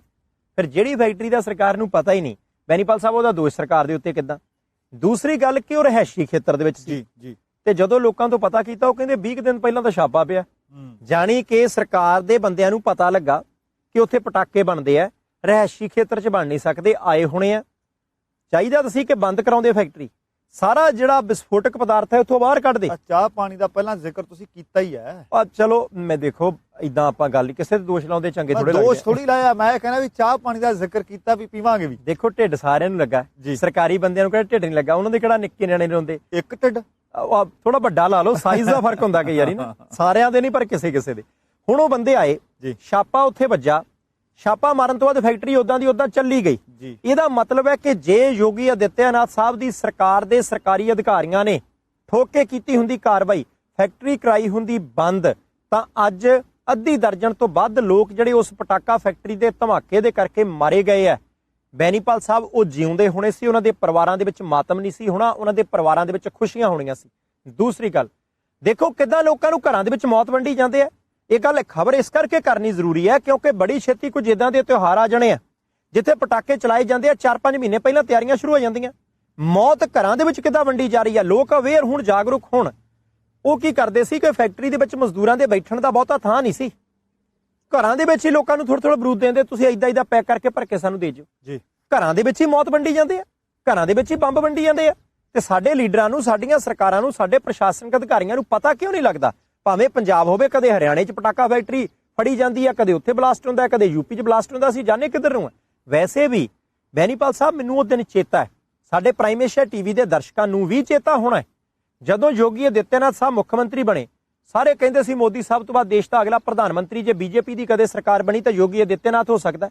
ਉਹਦੇ ਤੋਂ ਬਾਅਦ ਉਹ ਵੀਡੀਓ ਵੀ ਸਾਰੇ ਲੋਕਾਂ ਨੇ ਦੇਖਿਆ ਹੋਣਾ, ਜਦੋਂ ਯੋਗੀ ਆਦਿੱਤਿਆਨਾਥ ਆਪਣੇ ਵਾਂਗੂ ਲੱਤ ਤੇ ਲੱਤ ਰੱਖ ਕੇ ਬੈਠੇ ਸੀ, ਥਾਣੇ 'ਚ ਬੈਠੇ ਸੀ, ਭਗਵੇਂ ਕੱਪੜੇ ਪਾ ਕੇ ਬੈਠੇ ਸੀ, ਕਹਿੰਦੇ ਸੀ ਮੈਂ ਸਾਰਾ ਉੱਤਰ ਪ੍ਰਦੇਸ਼ ਸਾਫ਼ ਕਰ ਦੇਣਾ ਹੈ, ਪ੍ਰਸ਼ਾਸਨ ਦੇ ਵਿੱਚ ਵੀ ਕਾਲੀਆਂ ਭੇਡਾਂ ਕੱਢ ਦੇਣੀਆਂ, ਆ ਜਿਹੜੇ ਪਾਨ ਖਾ ਖਾ ਕੇ ਕੰਧਾਂ ਦੇ ਉੱਤੇ ਤੁਸੀਂ ਥਾਣੇ ਦੇ ਅੰਦਰ ਥੁੱਕੀ ਜਾਂਦੇ ਹੋ, ਪਹਿਲਾਂ ਸਾਫ਼ ਕਰੋ। ਸਾਰਾ ਥਾਣਾ ਤੋਂ ਆਇਆ ਸੀ। ਪਰ ਯੋਗੀ ਆਦਿੱਤਿਆਨਾਥ ਜੀ ਅੱਜ ਯੂਪੀ 'ਚ ਹੋ ਕੀ ਰਿਹਾ? ਬੈਨੀਪਾਲ ਸਾਹਿਬ, ਕਾਨਪੁਰ ਦੇ ਵਿੱਚ ਇੱਕ ਬਦਮਾਸ਼ ਵਿਕਾਸ ਦੁਬੇ, ਦਰਜਣਾ ਕੇਸ ਉਹਦੇ ਤੇ ਦਰਜ ਹੈ, ਪੁਲਿਸ ਉਹਨੂੰ ਫੜਨ ਜਾਂਦੀ ਹੈ। ਪਹਿਲਾਂ ਤਾਂ JCB ਜਿਹੜੀ ਮਸ਼ੀਨ ਹੈ ਉਹ ਰੱਖ ਕੇ ਰਸਤਾ ਰੋਕਿਆ ਜਾਂਦਾ ਹੈ, ਪੁਲਿਸ ਆਪਣੀ ਗੱਡੀਆਂ ਦੀ ਥਾਂ ਤੁਰ ਕੇ ਜਾਂਦੀ ਹੈ। ਅਚਾਨਕ ਸਾਰੇ ਪਿੰਡ ਦੀ ਬਿਜਲੀ ਕੱਟ ਹੋ ਜਾਂਦੀ ਹੈ ਤੇ ਜਦੋਂ ਸਾਰੇ ਪਿੰਡ ਦੀ ਬਿਜਲੀ ਕੱਟ ਹੁੰਦੀ ਹੈ, ਪੁਲਿਸ ਵਾਲਿਆਂ ਤੇ ਗੋਲੀਆਂ ਮਾਰੀਆਂ ਜਾਂਦੀਆਂ। 8 ਪੁਲਿਸ ਵਾਲੇ ਜਿਹੜੇ ਆ ਉਹਦੇ ਵਿੱਚ ਮਾਰੇ ਗਏ, ਜਾਨਾਂ ਚਲੀਆਂ ਗਈਆਂ। ਹੁਣ ਇੱਥੋਂ ਤੱਕ ਵੀ ਪਤਾ ਲੱਗਾ ਕਿ ਪੁਲਿਸ ਵਾਲਿਆਂ ਦੇ ਹਥਿਆਰ ਵੀ ਲੈ ਗਏ। ਜ਼ਖਮੀ ਪੁਲਿਸ ਵਾਲਿਆਂ ਨੂੰ ਘੜੀਸ ਕੇ ਧੂ ਕੇ ਪਹਿਲਾਂ ਕੁੱਟਿਆ, ਲੱਤਾਂ ਵੱਢ ਦਿੱਤੀਆਂ, ਪੈਰ ਵੱਢ ਦਿੱਤੇ, ਉਹਨਾਂ ਦੇ ਗੋਲੀਆਂ ਮਾਰ ਕੇ ਮਾਰਿਆ, ਉਹਨਾਂ ਦੇ ਹਥਿਆਰ ਵੀ ਲੈ ਗਏ। ਹੁਣ ਜਿਹੜੇ ਸੂਬੇ ਦੇ ਵਿੱਚ ਬਦਮਾਸ਼ ਨੂੰ ਪਹਿਲਾਂ ਹੀ ਪਤਾ ਲੱਗ ਜਾਂਦਾ ਕਿ ਪੁਲਿਸ ਥਾਣਿਓਂ ਚੱਲ ਪਈ ਹੈ, ਥਾਣੇ ਦੇ ਅੰਦਰੋਂ ਹੀ ਕਹਿੰਦੇ ਕਿਸੇ ਬੰਦੇ ਨੇ ਬਿਜਲੀ ਬੋਰਡ ਵਾਲਿਆਂ ਨੂੰ ਟੈਲੀਫੋਨ ਕਰਤਾ ਕਿ ਪਿੰਡ ਦੀ ਬਿਜਲੀ ਕੱਟ ਦਿਓ, ਭੱਜ ਭੁੱਜ ਜਾਣ। ਜੇ ਉਹਨਾਂ ਨੂੰ ਕੱਲੀ ਗੱਲ ਦਾ ਪਤਾ ਲੱਗਦਾ ਸੀ ਕਿ ਪੁਲਿਸ ਵਾਲੇ ਇਸ ਰਸਤੇ ਆਉਣਗੇ, ਮੂਹਰੇ ਮਸ਼ੀਨ ਖੜੀ ਕਰ ਦਿਓ, ਤੁਰ ਕੇ ਆਉਣ, ਜੇ ਉਹਨਾਂ ਨੂੰ ਕੱਲੀ ਗੱਲ ਦਾ ਪਤਾ ਲੱਗਦਾ ਸੀ ਕਿ ਕਿਹੜੇ ਹਥਿਆਰ ਲੈ ਕੇ ਕਿੰਨੇ ਬੰਦੇ ਆ ਰਹੇ ਆ, ਇਹਦਾ ਮਤਲਬ ਹੈ ਕਿ ਯੋਗੀ ਆਦਿੱਤਿਆਨਾਥ ਜੀ ਪ੍ਰਧਾਨ ਮੰਤਰੀ ਬਣਨਾ ਬਹੁਤ ਦੂਰ ਦੀ ਗੱਲ ਹੈ। ਜਿਹੜੇ ਸੂਬੇ ਦੇ ਮੁੱਖ ਮੰਤਰੀ ਬਣੇ ਹੋ, ਜਿਸ ਸੂਬੇ ਦੇ ਲੋਕਾਂ ਨੇ ਵੋਟਾਂ ਪਾ ਕੇ ਅਮਨ ਤੇ ਕਾਨੂੰਨ ਤੁਹਾਡੇ ਰਾਜ ਦੇ ਵਿੱਚ ਚਾਹਿਆ ਸੀ, ਉਸ ਸੂਬੇ ਨੂੰ ਚੰਗੇ ਤਰੀਕੇ ਤੁਸੀਂ ਚਲਾਉਣ ਦੀ ਕੋਸ਼ਿਸ਼ ਕਰੋ। ਵੈਸੇ ਇਹ ਸਾਡੀਆਂ ਸਿਆਸੀ ਪਾਰਟੀਆਂ ਨੂੰ ਸੋਚਣਾ ਚਾਹੀਦਾ ਸੀ ਕਿ ਲੋਕ ਵੋਟਾਂ ਪਾਉਂਦੇ ਵਿਧਾਇਕਾਂ ਨੂੰ, ਉਹਨਾਂ ਦੇ ਵਿੱਚੋਂ ਮੁੱਖ ਮੰਤਰੀ ਚੁਣਨਾ ਹੁੰਦਾ। ਤੁਸੀਂ ਇੱਕ ਬੰਦਾ MP ਬਣਿਆ ਜਿਹੜਾ ਉਹ ਮੁੱਖ ਮੰਤਰੀ ਬਣਾਤਾ, ਭਾਵੇਂ ਉਹਨੇ ਬਾਅਦ ਵਿੱਚ ਯੋਗਤਾ ਹਾਸਲ ਕਰ ਲਈ, ਪਰ ਕਿਤੇ ਨਾ ਕਿਤੇ ਉੱਤਰ ਪ੍ਰਦੇਸ਼ ਦੀ ਅਮਨ ਤੇ ਕਾਨੂੰਨ ਦੇ ਪੱਖ ਤੋਂ ਮੰਦੜੀ ਹੁੰਦੀ ਜਾ ਰਹੀ ਹਾਲਤ ਜਿਹੜੀ ਹੈ, ਬੈਨੀਪਾਲ ਸਾਹਿਬ ਧਿਆਨ ਕਰਨਾ ਪਊਗਾ। ਬਾਠ ਸਾਹਿਬ, ਬਹੁਤ ਵਿਸਥਾਰ ਨਾਲ ਤੁਸੀਂ ਦੱਸਿਆ, ਮੈਂ ਇਹਨੂੰ ਇੰਨੀ ਗੱਲ ਨਾਲ ਵੀ ਸਮੇਟ ਸਕਦਾ ਕਿ ਕੁੱਤੀ ਚੋਰਾਂ ਨਾਲ ਰਲਦੀ ਤਾਂ ਤੁਸੀਂ ਸੁਣਿਆ ਹੋਣਾ। ਫਿਰ ਤੁਸੀਂ ਮਾਰੇ ਚਾਹ ਪੀਣੀ ਨਹੀਂ ਉਹਨਾਂ ਨੇ। ਮੇਰੀ ਗੱਲ ਵਾਰ-ਵਾਰ ਨਾ ਕਰੋ, ਆਪਾਂ ਕੋਈ ਪ੍ਰਧਾਨ ਮੰਤਰੀ ਦੀ ਗੱਲ ਨਹੀਂ ਕਰਨ ਲੱਗੇ। ਦੇਖੋ, ਪਾਰਲੀਮੈਂਟ ਦੇ ਮੂਹਰੇ ਜਾਂ ਲੈਜਿਸਲੇਟਿਵ ਅਸੈਂਬਲੀ ਦੇ ਮੂਹਰੇ ਬੈਠੇ ਆ, ਲੋਕ ਆਉਂਦੇ ਜਾਂਦੇ ਵੀ ਆ। ਜੇ ਕਿਸੇ ਨੇ ਪੰਜਾਬੀ ਭਾਸ਼ਾ ਕੋ ਸਮਝਦਾ ਉਹਨੂੰ ਸੁਣ ਲੈਣਾ ਕਿ ਭਾਈ ਇਹਨਾਂ ਦੇ ਹੁੰਦਾ ਕੀ ਆ। ਵੀ ਇਹ ਚਾਹ ਬਣਾਉਣ ਵਾਲੇ ਚਾਹ ਦੀ ਗੱਲ ਕਰਨ ਲੱਗੇ ਸੀ ਮੈਂ। ਤੁਸੀਂ ਮੇਰਾ ਧਿਆਨ ਨਾ ਡਾਇਵਰਟ ਕਰੋ, ਕਿਉਂਕਿ ਤੁਸੀਂ ਕਹਿੰਦੇ ਸੀ ਕਿ ਪ੍ਰਧਾਨ ਮੰਤਰੀ ਬਣਨ ਵਾਸਤੇ ਯੋਗਤਾ, ਮੈਂ ਯੋਗਤਾ ਦੀ ਕੋਈ ਗੱਲ ਨਹੀਂ ਕਰਨੀ। ਆਹਾ, ਹੁਣ ਮੈਂ ਇਹ ਗੱਲ ਤੁਹਾਨੂੰ ਦੱਸਣੀ ਚਾਹੁੰਦਾ, ਜਿੰਨੇ ਵੀ ਦਰਸ਼ਕ ਇਸ ਵਕਤ ਦੇਖ ਰਹੇ ਨੇ, ਕਿ ਇਹ ਪਹਿਲੀ ਵਾਰੀ ਨਹੀਂ ਹੋਇਆ ਕਿ ਕਿਸੇ ਪਟਾਕਾ ਫੈਕਟਰੀ ਦੇ ਵਿੱਚ ਧਮਾਕਾ ਹੋਇਆ ਹੋਵੇ, ਜੀ, ਉੱਥੇ ਮੌਤਾਂ ਹੋਈਆਂ ਹੋਣ। ਲਗਭਗ ਹਰ ਵਾਰੀ ਇਸ ਤਰ੍ਹਾਂ ਦੀਆਂ ਖਬਰਾਂ ਆਉਂਦੀਆਂ ਨੇ। ਪਰ ਜਿੱਥੇ ਆ ਗਾਜ਼ੀਆਬਾਦ ਦੇ ਵਿੱਚ ਪਟਾਕਾ ਫੈਕਟਰੀ ਦੇ ਵਿੱਚ ਅੱਗ ਲੱਗੀ ਹੈ, ਦਰਅਸਲ ਉੱਥੇ ਜਿਹੜੀ ਕਹਿੰਦੇ ਕੇਕ ਦੇ ਉੱਤੇ ਮੋਮਬੱਤੀਆਂ ਨਾਲ ਫੁੱਲ ਝੜੀਆਂ ਜਿਹੀਆਂ ਲਾਉਂਦੇ ਆ ਆਪਾਂ। ਆਮ ਤੌਰ ਤੇ ਹੁਣ ਮੋਮਬੱਤੀਆਂ ਘਟਾ ਦਿੱਤੀਆਂ ਜੀ, ਫੁੱਲ ਝੜੀਆਂ ਲਾਉਣ ਲੱਗ ਪਏ। ਉਹ ਫੁੱਲ ਝੜੀਆਂ ਬਣਾਉਣ ਦਾ ਇੱਥੇ ਕੰਮ ਚੱਲਦਾ ਸੀ ਘਰਾਂ ਦੇ ਵਿੱਚ। ਪਰ ਇੱਕ ਜਿਹੜਾ ਸਭ ਤੋਂ ਵੱਡਾ ਦੁਖਾਂਤ ਵਾਪਰਿਆ, ਬਹੁਤ ਸਾਰੇ ਲੋਕਾਂ ਦੀਆਂ ਮਾਵਾਂ ਜਿਹੜੀਆਂ ਸੰਘਣੀਆਂ ਛਾਵਾਂ ਉਹ ਸਿਰ ਤੋਂ ਉੱਠੀਆਂ ਨੇ, ਕਿਉਂਕਿ ਪਟਾਕਾ ਫੈਕਟਰੀ ਦੇ ਵਿੱਚ ਜਿਹੜੀਆਂ ਜਾਂ ਘਰਾਂ ਦੇ ਵਿੱਚ ਕੰਮ ਕਰਨ ਵਾਲੀਆਂ ਜਿਹੜੀਆਂ ਬਹੁਤੀਆਂ ਔਰਤਾਂ ਸੀ, ਜਿਨ੍ਹਾਂ ਦੀ ਮੌਤ ਹੋ ਗਈ। ਖਬਰਾਂ ਮਿਲਣ ਤੱਕ ਇਹ ਵੀ ਪਤਾ ਲੱਗਿਆ ਸੀ ਕਿ ਉਹ ਅੱਗ ਦੀਆਂ ਲਪਟਾਂ ਦੇ ਵਿੱਚ 20 ਦੇ ਲਗਭਗ ਹੋਰ ਔਰਤਾਂ ਵੀ ਅੰਦਰ ਘਿਰੀਆਂ ਹੋਈਆਂ ਸੀ। ਹੁਣ ਬਾੜ ਸਾਹਿਬ, ਇਹ ਤਾਂ ਪਟਾਕਾ ਬਣਾਉਂਦੀਆਂ ਸੀ ਜੀ, ਅੰਦਰ ਗੈਰ ਕਾਨੂੰਨੀ ਕੰਮ ਚੱਲਦਾ ਸੀ। ਬਹੁਤ ਸਾਰੇ ਲੋਕ ਨੇ, ਜਿਸ ਤਰ੍ਹਾਂ ਬੀਤੇ ਕਈ ਦਿਨਾਂ ਤੋਂ ਆਪਾਂ ਇੱਕ ਦੌਰੇ ਤੇ ਤੁਰੇ ਹੋਏ ਹਾਂ, ਨਾਲੇ ਆਪਾਂ ਪ੍ਰੋਗਰਾਮ ਕਰਦੇ ਹਾਂ, ਨਾਲੇ ਰਮਣੀਕ ਸਥਾਨਾਂ ਦਾ ਖੁਦ ਦੌਰਾ ਕਰਦੇ ਹਾਂ, ਦੇਖਦੇ ਹਾਂ, ਤੇ ਨਾਲੇ ਆਪਣੇ ਦਰਸ਼ਕਾਂ ਨੂੰ ਦਰਸ਼ਨ ਕਰਾਉਂਦੇ ਹਾਂ। ਹੁਣ ਆਪਾਂ ਵੇਖਿਆ ਕਿ ਬਹੁਤ ਸਾਰੇ ਲੋਕ ਜਦੋਂ ਆਪਾਂ ਸਮੁੰਦਰ ਦੇ ਵਿੱਚ ਸੀ, ਉੱਥੇ ਪਾਣੀ ਦੇ ਵਿੱਚ ਹੋ ਸਕਦਾ ਉਹਨਾਂ ਨੂੰ ਤੈਰਨਾ ਆਉਂਦਾ ਹੋਵੇ, ਵੇਖੋ ਵੇਖੀ ਵੜ ਜਾਂਦੇ ਆ ਜੀ। ਇਸੇ ਤਰ੍ਹਾਂ ਮਹਾਰਾਸ਼ਟਰ ਦੇ ਵਿੱਚੋਂ ਖਬਰ ਮਿਲ ਰਹੀ ਹੈ ਕਿ ਝਰਨਾ ਦੇਖਣ ਦੇ ਵਾਸਤੇ 5 ਵਿਅਕਤੀ ਇਕੱਠੇ ਹੋ ਕੇ ਚਲੇ ਗਏ ਕਿ ਚਲੋ ਆਪਾਂ ਦੇਖਣ ਚੱਲੀਏ। ਉਹਨਾਂ ਦੇ ਵਿੱਚੋਂ ਦੇਖਦੇ ਦੇਖਦੇ, ਅਟਕੇਲੀਆਂ ਜਿਹੀਆਂ ਕਰਦੇ ਕਰਦੇ, ਚੌੜ ਜੀ ਕਰਦੇ ਕਰਦੇ ਜੀ, 2 ਵਿਅਕਤੀ ਝਰਨੇ ਦੇ ਅੰਦਰ ਚਲੇ ਗਏ। ਯਾਰੀ ਤਾਂ ਵੈਸੇ ਇਹੀ ਹੁੰਦੀ ਹੈ ਕਿ ਔਖੇ ਵੇਲੇ ਤੁਸੀਂ ਉਹਨਾਂ ਦੀ ਮਦਦ ਕਰਨੀ ਹੈ, ਪਰ ਗੱਲ ਇਹ ਹੈ ਕਿ ਜਿਹੜੀ ਮਦਦ ਤੁਸੀਂ ਕਰਨੀ ਚਾਹੁੰਦੇ ਹੋ, ਕੀ ਤੁਹਾਨੂੰ ਉਹ ਮਦਦ ਕਰਨੀ ਆਉਂਦੀ ਹੈ? ਕੀ ਤੁਸੀਂ ਉਹ ਮਦਦ ਕਰਨ ਦੇ ਯੋਗ ਹੋ? ਜਦੋਂ 2 ਵਿਅਕਤੀ ਝਰਨੇ ਦੇ ਵਿੱਚ ਰੁੜੇ, ਮਹਾਰਾਸ਼ਟਰ ਦੇ ਵਿੱਚੋਂ ਖਬਰ ਮਿਲ ਰਹੀ ਹੈ ਕਿ 3 ਜਿਹੜੇ ਉਹਨਾਂ ਦੇ ਬਾਕੀ ਦੇ ਮਿੱਤਰ ਸੀ, ਉਹਨਾਂ ਨੂੰ ਬਚਾਉਂਦੇ ਬਚਾਉਂਦੇ ਉਹ ਵੀ ਪਿੱਛੇ ਛਾਲ ਮਾਰ ਗਏ ਤੇ 5 ਹੀ ਵਿਅਕਤੀ ਉਸ ਝਰਨੇ ਦੇ ਵਿੱਚ ਰੁੜ ਗਏ। ਦਰਅਸਲ ਜਿਹੜੇ ਪਹਿਲੇ ਵੀ 2 ਨੇ, ਉਹਨਾਂ ਦਾ ਰੁੜਨ ਦਾ ਕੋਈ ਮਕਸਦ ਨਹੀਂ ਸੀ ਜੀ। ਐਕਚੁਅਲੀ ਉਹ ਸੈਲਫੀ ਲੈਣ ਲੱਗੇ ਸੀ। ਆ ਸੈਲਫੀ ਦੇ ਜ਼ਮਾਨੇ ਨੇ ਬਹੁਤ ਸਾਰੇ ਲੋਕ ਪੱਟੇ ਨੇ। ਬਹੁਤ ਸਾਰੀਆਂ ਥਾਵਾਂ ਤੋਂ ਇਸ ਤਰ੍ਹਾਂ ਦੀਆਂ ਖਬਰਾਂ ਆਈਆਂ ਕਿ ਜੀ ਉਹ ਕਿਸੇ ਉੱਚੀ ਥਾਂ ਦੇ ਉੱਤੇ ਖੜੇ ਸੈਲਫੀ ਲੈਣ ਲੱਗੇ, ਪਿੱਛੇ ਦੇਖਿਆ ਹੀ ਨਹੀਂ, ਪਿੱਛੇ ਨੂੰ ਹਟਦੇ ਹਟਦੇ ਠਾਹ ਦੇਣੇ ਹੇਠਾਂ ਜਾ ਡਿੱਗੇ ਜੀ। ਇਸੇ ਤਰ੍ਹਾਂ ਮਹਾਰਾਸ਼ਟਰ ਦੇ ਵਿੱਚ ਜਿਹੜੀਆਂ 5 ਮੌਤਾਂ ਹੋਈਆਂ ਨੇ ਜੀ, ਸੈਲਫੀ ਲੈਣ ਦੇ ਚੱਕਰ ਦੇ ਵਿੱਚ 2 ਪਹਿਲਾਂ ਝਰਨੇ ਦੇ ਵਿੱਚ ਰੁੜੇ ਜੀ, ਉਹਦੇ ਤੋਂ ਬਾਅਦ 3 ਉਹਨਾਂ ਨੂੰ ਬਚਾਉਂਦੇ ਬਚਾਉਂਦੇ ਉਹ ਵੀ ਪਿੱਛੇ ਰੁੜ ਗਏ ਜੀ। ਬਿਲਕੁਲ ਬੈਨੀਪਾਲ ਸਾਹਿਬ, ਬੜੀ ਅਜੀਬ ਸਥਿਤੀ ਹੁੰਦੀ ਆ। ਦੇਖੋ, ਕੋਈ ਕੁਦਰਤੀ ਵਰਤਾਰਾ ਹੋਵੇ ਜਿਹਨੂੰ ਅਸੀਂ ਰੋਕ ਨਾ ਸਕੀਏ ਜੀ, ਉੱਥੇ ਕੋਈ ਇਦਾਂ ਦਾ ਕੰਮ ਹੋਵੇ ਤਾਂ ਸਮਝ ਆਉਂਦਾ। ਕੋਈ ਹਾਦਸਾ ਹੋ ਜਾਏ, ਕੋਈ ਐਕਸੀਡੈਂਟ ਹੋ ਜਾਏ, ਅਸੀਂ ਨਾ ਰੋਕ ਸਕਦੇ ਹੋਈਏ, ਸਮਝ ਆਉਂਦਾ। ਪਰ ਇਹ ਆਪੇ ਫਾਥੜੀ ਹੈ, ਤੈਨੂੰ ਕੌਣ ਬਚਾਵੇ ਵਾਲੀ ਗੱਲ ਜਿਹੜੀ ਆ ਬਹੁਤ ਖਤਰਨਾਕ ਹੈ। ਪੰਜਾਬ ਦੇ ਵਿੱਚ ਮੀਂਹ ਸ਼ੁਰੂ ਹੋ ਗਏ ਆ, ਆਉਣ ਵਾਲੇ 1.5 ਮਹੀਨਾ ਕੰਮ ਇਦਾਂ ਹੀ ਚੱਲਣਾ। ਦੇਖੋ, ਕਈ ਵਾਰੀ ਸੜਕਾਂ ਟੁੱਟੀਆਂ ਹੁੰਦੀਆਂ, ਸਾਨੂੰ ਪਤਾ ਨਹੀਂ ਹੁੰਦਾ ਕਿ ਟੋਇਆ ਟਿੱਬਾ ਜਿਹੜਾ ਉਹ ਹੈ ਕਿੱਥੇ। ਉਹ ਟੋਇਆ ਟਿੱਬਾ ਜਿਹੜਾ ਉਹ ਵੀ ਧਿਆਨ ਦੇ ਵਿੱਚ ਰੱਖਣਾ। ਪਾਣੀ ਕਈ ਵਾਰੀ ਖੜਾ ਹੁੰਦਾ ਤੇ ਬਹੁਤ ਵੱਡਾ ਨੁਕਸਾਨ ਸਾਡਾ ਹੋ ਜਾਂਦਾ।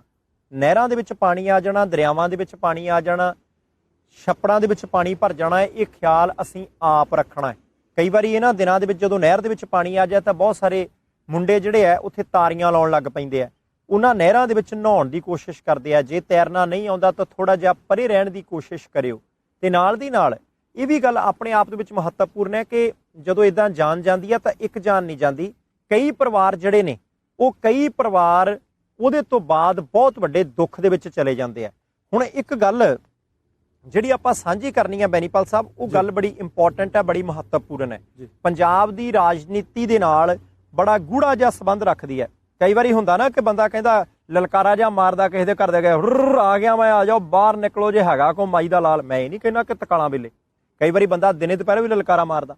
ਹੁਣ ਪਤਾ ਲੱਗਾ ਕਿ ਆ ਜੁਲਾਈ ਮਹੀਨੇ 'ਚ 5-6 ਦਿਨਾਂ ਦੇ ਬਾਅਦ ਸੁਖਦੇਵ ਸਿੰਘ ਢੀਂਡਸਾ, ਪਰਮਿੰਦਰ ਸਿੰਘ ਢੀਂਡਸਾ, ਨਿਧੜਕ ਸਿੰਘ ਬਰਾੜ ਤੇ ਉਹਨਾਂ ਦੇ ਹੋਰ ਜਿੰਨੇ ਵੀ ਸਾਥੀ ਜਿਹੜੇ ਵੀ ਉਹਨਾਂ ਦੇ ਨਾਲ ਰਲੇ ਨੇ, ਭਾਵੇਂ ਪਟਿਆਲੇ ਵਾਲੇ ਸੀ, ਰਖੜਾ ਸਾਹਿਬ, ਰਣਧੀਰ ਸਿੰਘ ਹੋਰੀ, ਉਹਨਾਂ ਸਾਰਿਆਂ ਨੇ ਲੁਧਿਆਣੇ ਦੇ ਵਿੱਚ ਜਾ ਕੇ ਸਿਆਸੀ ਤੌਰ ਤੇ ਲਲਕਾਰਾ ਮਾਰਨਾ। ਸੁਖਦੇਵ ਸਿੰਘ ਢੀਂਡਸਾ ਪੰਜਾਬ ਦੀ ਰਾਜਨੀਤੀ ਦੇ ਉੱਤੇ ਕਿੰਨਾ ਕੁ ਪ੍ਰਭਾਵ ਪਾਉਣ ਦੇ ਵਿੱਚ ਕਾਮਯਾਬ ਰਹਿੰਦੇ ਆ, ਕਿੰਨਾ ਕੁ ਨਹੀਂ, ਕੋਈ ਵਿਧਾਨ ਸਭਾ ਦੀ ਸੀਟ ਜਿੱਤ ਪਾਉਣਗੇ, ਕੋਈ ਨਹੀਂ, ਹਰਾਉਣ ਦੇ ਵਿੱਚ ਕਿੰਨਿਆਂ ਨੂੰ ਕਾਮਯਾਬ ਹੁੰਦੇ ਆ, ਨਹੀਂ, ਉਹ ਬਾਅਦ ਦੀਆਂ ਗੱਲਾਂ। ਪਰ ਇੰਨੀ ਗੱਲ ਜ਼ਰੂਰ ਹੈ ਕਿ ਪਿਛਲੇ ਦਿਨੀ ਅਕਾਲੀ ਦਲ ਟਕਸਾਲੀ ਵਾਲੇ ਨੇ ਕਿਹਾ ਸੀ ਕਿ ਢੀਂਡਸਾ ਸਾਹਿਬ ਹੋਰ ਪਾਰਟੀ ਨਾ ਬਣਾਓ, ਸਾਡੀ ਪਾਰਟੀ ਦੇ ਪ੍ਰਧਾਨ ਬਣ ਜਾਓ। ਇਧਰੋਂ ਢੀਂਡਸਾ ਸਾਹਿਬ ਕਹਿੰਦੇ ਸੀ ਕਿ ਨਹੀਂ, ਤੁਸੀਂ ਆਪਦੀ ਪਾਰਟੀ ਭੰਗ ਕਰ ਦਿਓ, ਉਹਨੂੰ ਖਤਮ ਕਰ ਦਿਓ, ਆਪਾਂ ਸਾਰੇ ਜਿਹੜੇ ਨਵੀਂ ਪਾਰਟੀ ਬਣਾਈਏ।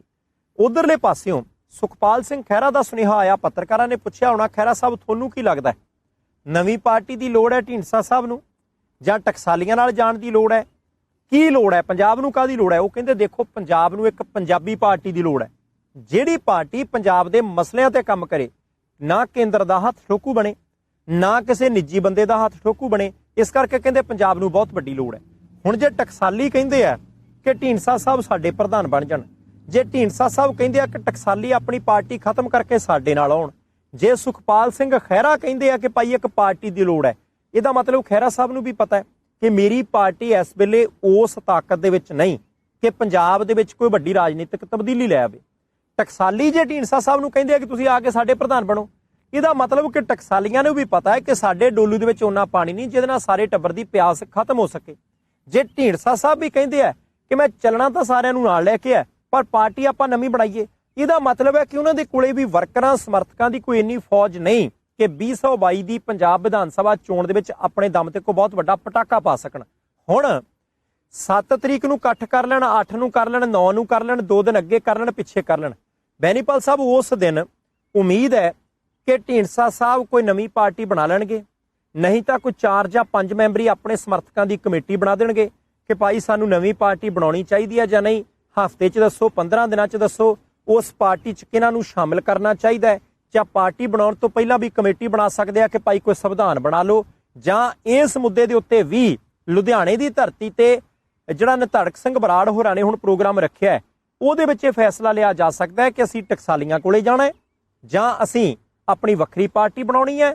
ਉਹ ਵੱਖਰੀ ਪਾਰਟੀ ਦਾ ਕੇਂਦਰ ਦੀਆਂ ਪਾਰਟੀਆਂ ਨਾਲ ਸੰਬੰਧ ਕੀ ਹੋਏਗਾ, ਪੰਜਾਬ ਦੇ ਕਿਹੜੇ ਮੁੱਦਿਆਂ ਦੇ ਉੱਤੇ ਚੱਲਾਂਗੇ, ਪਰ ਪੰਜਾਬ ਦੇ ਵਿੱਚ ਤੀਸਰਾ ਮੋਰਚਾ ਬਣੇਗਾ ਕਿ ਨਹੀਂ, ਉਹ ਤੀਸਰਾ ਮੋਰਚਾ ਕਿੰਨਾ ਕੁ ਮਜ਼ਬੂਤ ਹੋਏਗਾ, ਕਿੰਨਾ ਕੁ ਕਮਜ਼ੋਰ ਹੋਏਗਾ, ਕੀ ਖੱਖੜੀਆਂ ਕਰੇਲੇ ਹੁੰਦਾ ਰਹੂਗਾ ਜਾਂ ਮਜ਼ਬੂਤੀ ਫੜੂਗਾ, ਇਹ ਢੀਂਡਸਾ ਸਾਹਿਬ ਦੇ ਸਮਰਥਕਾਂ ਦੀ 7-8 ਦੀ ਮੀਟਿੰਗ 'ਚ ਪਤਾ ਲੱਗੂ। ਬਾਠ ਸਾਹਿਬ, ਇੱਕ ਗੱਲ ਮੈਨੂੰ ਲੱਗਦਾ ਪੰਜਾਬ ਦੇ ਲੋਕ ਵੀ ਜਾਣਦੇ ਆ, ਇਹ ਪੰਜਾਬ ਦੀਆਂ ਸਾਰੀਆਂ ਸਿਆਸੀ ਧਿਰਾਂ ਵੀ ਜਾਣਦੀਆਂ ਨੇ ਕਿ ਸਾਡੇ ਕੋਲ ਵਜ਼ਨ ਕਿੰਨਾ ਕੁ ਸਾਡੀਆਂ ਲੱਤਾਂ ਝੱਲ ਸਕਦੀਆਂ ਨੇ। ਜਿਹੜੀ ਕਾਰਗੁਜ਼ਾਰੀ ਦੇਖੀ ਆ, ਮੈਨੂੰ ਲੱਗਦਾ ਕਈ ਵਾਰੀ ਬੰਦਾ ਆਪਣਾ ਦੇਖੋ ਬੈਨੀਪਾਲ ਸਾਹਿਬ, ਮੈਂ ਇੱਕ ਗੱਲ ਦੱਸਾਂ, ਬੰਦਾ ਪਾਰਲੀਮੈਂਟ ਦੇ ਮੂਹਰੇ ਬੈਠਾ ਹੋਵੇ, ਜੀ ਕਰਦਾ ਕਿ ਐ ਚੌੜਾ ਜਿਹਾ ਹੋ ਕੇ ਬੈਠੀਏ, ਕਿਉਂਕਿ ਐਮਐਲਏ ਐਮਪੀ ਦਾ ਹੀ ਬਣਨਾ ਨਹੀਂ ਕਦੀ, ਨਾ ਪੰਜਾਬ ਦੇ ਬਣ ਸਕਣਾ, ਨਾ ਕਿਸੇ ਹੋਰ ਪਾਸੇ ਦੇ ਬਣ ਸਕਣਾ, ਇਸ ਕਰਕੇ ਬੰਦੇ ਦਾ ਜੀ ਤਾਂ ਕਰਦਾ ਨਾ। ਸੋ ਪ੍ਰਾਈਮ ਏਸ਼ੀਆ ਟੀਵੀ ਦੇ ਦਰਸ਼ਕਾਂ ਦੇ ਲਈ ਅੱਜ ਇੱਕ ਖਾਸ ਜਿਹੜੀ ਪੇਸ਼ਕਸ਼ ਹੈ, ਬ੍ਰਿਟਿਸ਼ ਕੋਲੰਬੀਆ ਦੀ ਲੈਜਿਸਲੇਟਿਵ ਅਸੈਂਬਲੀ ਦੇ ਸਾਹਮਣੇ ਬੈਠ ਕੇ ਅਸੀਂ ਇਹ ਪ੍ਰੋਗਰਾਮ ਕਰ ਰਹੇ ਹਾਂ, ਤੇ ਉਹਦਾ ਸਭ ਤੋਂ ਵੱਡਾ ਕਾਰਨ ਹੈ ਕਿ ਹਰ ਬੰਦੇ ਦੀ ਪਹੁੰਚ ਦੇ ਵਿੱਚ ਇਹ ਚੀਜ਼ਾਂ ਨਹੀਂ ਹੁੰਦੀਆਂ। ਕਿਸੇ ਦੇ ਕੋਲੇ ਪੈਸੇ ਟਕੇ ਦੀ ਘਾਟ ਹੁੰਦੀ ਹੈ, ਕਿਸੇ ਦੇ ਕੋਲੇ ਸਮੇਂ ਦੀ ਘਾਟ ਹੁੰਦੀ ਹੈ, ਕਿਸੇ ਦੇ ਕੋਲੇ ਕੋਈ ਵੀਜ਼ੇ ਦੀ ਪ੍ਰਕਿਰਿਆ ਦੀ ਘਾਟ ਹੁੰਦੀ ਹੈ। ਅਸੀਂ ਦੁਨੀਆ ਦੀ ਹਰ ਇੱਕ ਜਗ੍ਹਾ ਆਪਣੇ ਆਪ ਦੇਖ ਹੀ ਨਹੀਂ ਸਕਦੇ। ਤੁਸੀਂ ਟਿੱਪਣੀਆਂ ਜ਼ਰੂਰ ਕਰਿਓ ਕਿ 1893 ਦੇ ਵਿੱਚ, ਜਾਨੀ ਕਿ 127 ਸਾਲ ਪਹਿਲਾਂ, ਆ ਮੇਰੇ ਪਿੱਛੇ ਜਿਹੜੀ legislative assembly of British Columbia, ਇਹਦੀ ਬਿਲਡਿੰਗ ਬਣਨੀ ਸ਼ੁਰੂ ਹੋਈ 1897 ਦੇ ਵਿੱਚ, ਬਣ ਕੇ ਤਿਆਰ ਹੋਈ। 87 ਦੇ 87 ਜਿਹੜੇ ਐਮਐਲਏ ਨੇ ਇੱਥੇ ਆ ਕੇ ਬੈਠਦੇ ਨੇ ਬ੍ਰਿਟਿਸ਼ ਕੋਲੰਬੀਆ ਦੇ ਵਿੱਚ ਜਾ ਕੇ, ਕਿਹੜੇ ਕਾਨੂੰਨ ਬਣਨ, ਕਿਹੜੇ ਕਾਨੂੰਨ ਦੇ ਵਿੱਚ ਸੋਧ ਦੀ ਲੋੜ ਹੈ, ਕਿਹੜਾ ਕਾਨੂੰਨ ਕਰਨਾ ਹੈ ਰੱਦ, ਬ੍ਰਿਟਿਸ਼ ਕੋਲੰਬੀਆ ਦੇ ਲੋਕਾਂ ਨੂੰ ਕਿਹੜੀਆਂ ਲੋੜਾਂ ਨੇ, ਆਫਤ ਕਿਹੜੇ ਮੁੱਦੇ ਤੇ ਆ ਪਈ ਹੈ, ਉਹਦੇ ਸੰਬੰਧ ਦੇ ਵਿੱਚ ਹੁੰਦੀਆਂ ਨੇ, ਬਹਿਸਾਂ ਹੁੰਦੀ ਹੈ, ਚਰਚਾ ਬਣਦੇ ਨੇ, ਨਿਯਮ ਜਿਹੜੇ ਲੋਕਾਂ ਤੇ ਪਾਉਂਦੇ ਨੇ ਸਿੱਧੇ ਪ੍ਰਭਾਵ। ਸਵੇਰੇ 8:30 ਵਜੇ ਤੋਂ ਲੈ ਕੇ 4:30 ਵਜੇ ਤੱਕ ਤੁਸੀਂ ਇੱਥੇ ਵਿਜ਼ਿਟ ਕਰ ਸਕਦੇ ਹੋ। ਕੋਵਿਡ-19 ਦੇ ਕਰਕੇ ਹੋ ਸਕਦਾ ਹੈ ਕਿ ਨਿਯਮਾਂ ਦੇ ਵਿੱਚ ਹੋ ਗਈ ਹੋਵੇ ਕੁਝ ਤਬਦੀਲੀ, ਪਰ ਇਸ ਗੱਲੋਂ ਮੈਨੂੰ ਲੋਕ ਕੁਝ ਸਿਆਣੇ ਲੱਗੇ ਨੇ ਕਿ ਆਪਣੇ ਬੱਚਿਆਂ ਨੂੰ ਲੈ ਕੇ ਇੱਥੇ ਆਉਂਦੇ ਆ, ਉਹਨਾਂ ਨੂੰ ਕਾਨੂੰਨ ਬਣਾਉਣ ਦੀ, ਕਾਨੂੰਨ ਰੱਦ ਕਰਨ ਦੀ, ਕਾਨੂੰਨ ਦੇ ਵਿੱਚ ਸੋਧ ਕਰਨ ਦੀ ਪ੍ਰਕਿਰਿਆ ਵਿਖਾਉਂਦੇ ਆ। ਜੇ ਤੁਸੀਂ ਆਉਣਾ ਹੋਵੇ, ਬ੍ਰਿਟਿਸ਼ ਕੋਲੰਬੀਆ ਦੇ ਵਿੱਚ ਰਹਿੰਦੇ ਹੋ, ਕੈਨੇਡਾ ਦੇ ਨਾਗਰਿਕ ਹੋ, ਆ ਸਕਦੇ ਹੋ। ਗਰੁੱਪ ਦੇ ਵਿੱਚ ਉਹ ਤੁਹਾਨੂੰ ਟੂਰ ਵੀ ਕਰਾਉਂਦੇ ਆ, ਸਾਰਾ ਕੁਝ ਦੱਸਦੇ ਵੀ ਹੈ ਕਿ ਭਾਈ ਕਿੱਥੇ ਕਿਹੜਾ ਕਾਨੂੰਨ ਪਾਸ ਹੁੰਦਾ, ਲਾਇਬ੍ਰੇਰੀ ਕਿੱਥੇ ਹੈ, ਕਿੱਥੇ ਬੈਠ ਕੇ ਬਹਿਸ ਹੁੰਦੀ ਹੈ। ਬਹੁਤ ਥੋੜੀ ਹੈ ਜੇ ਥਾਂ ਹੈ ਜਿੱਥੇ ਕਿ ਤੁਹਾਨੂੰ ਜਾਣ ਦੀ ਆਗਿਆ ਨਹੀਂ, ਬਾਕੀ ਸਾਰੀਆਂ ਥਾਵਾਂ ਦੇ ਉੱਤੇ ਤੁਸੀਂ ਜਾ ਸਕਦੇ ਹੋ।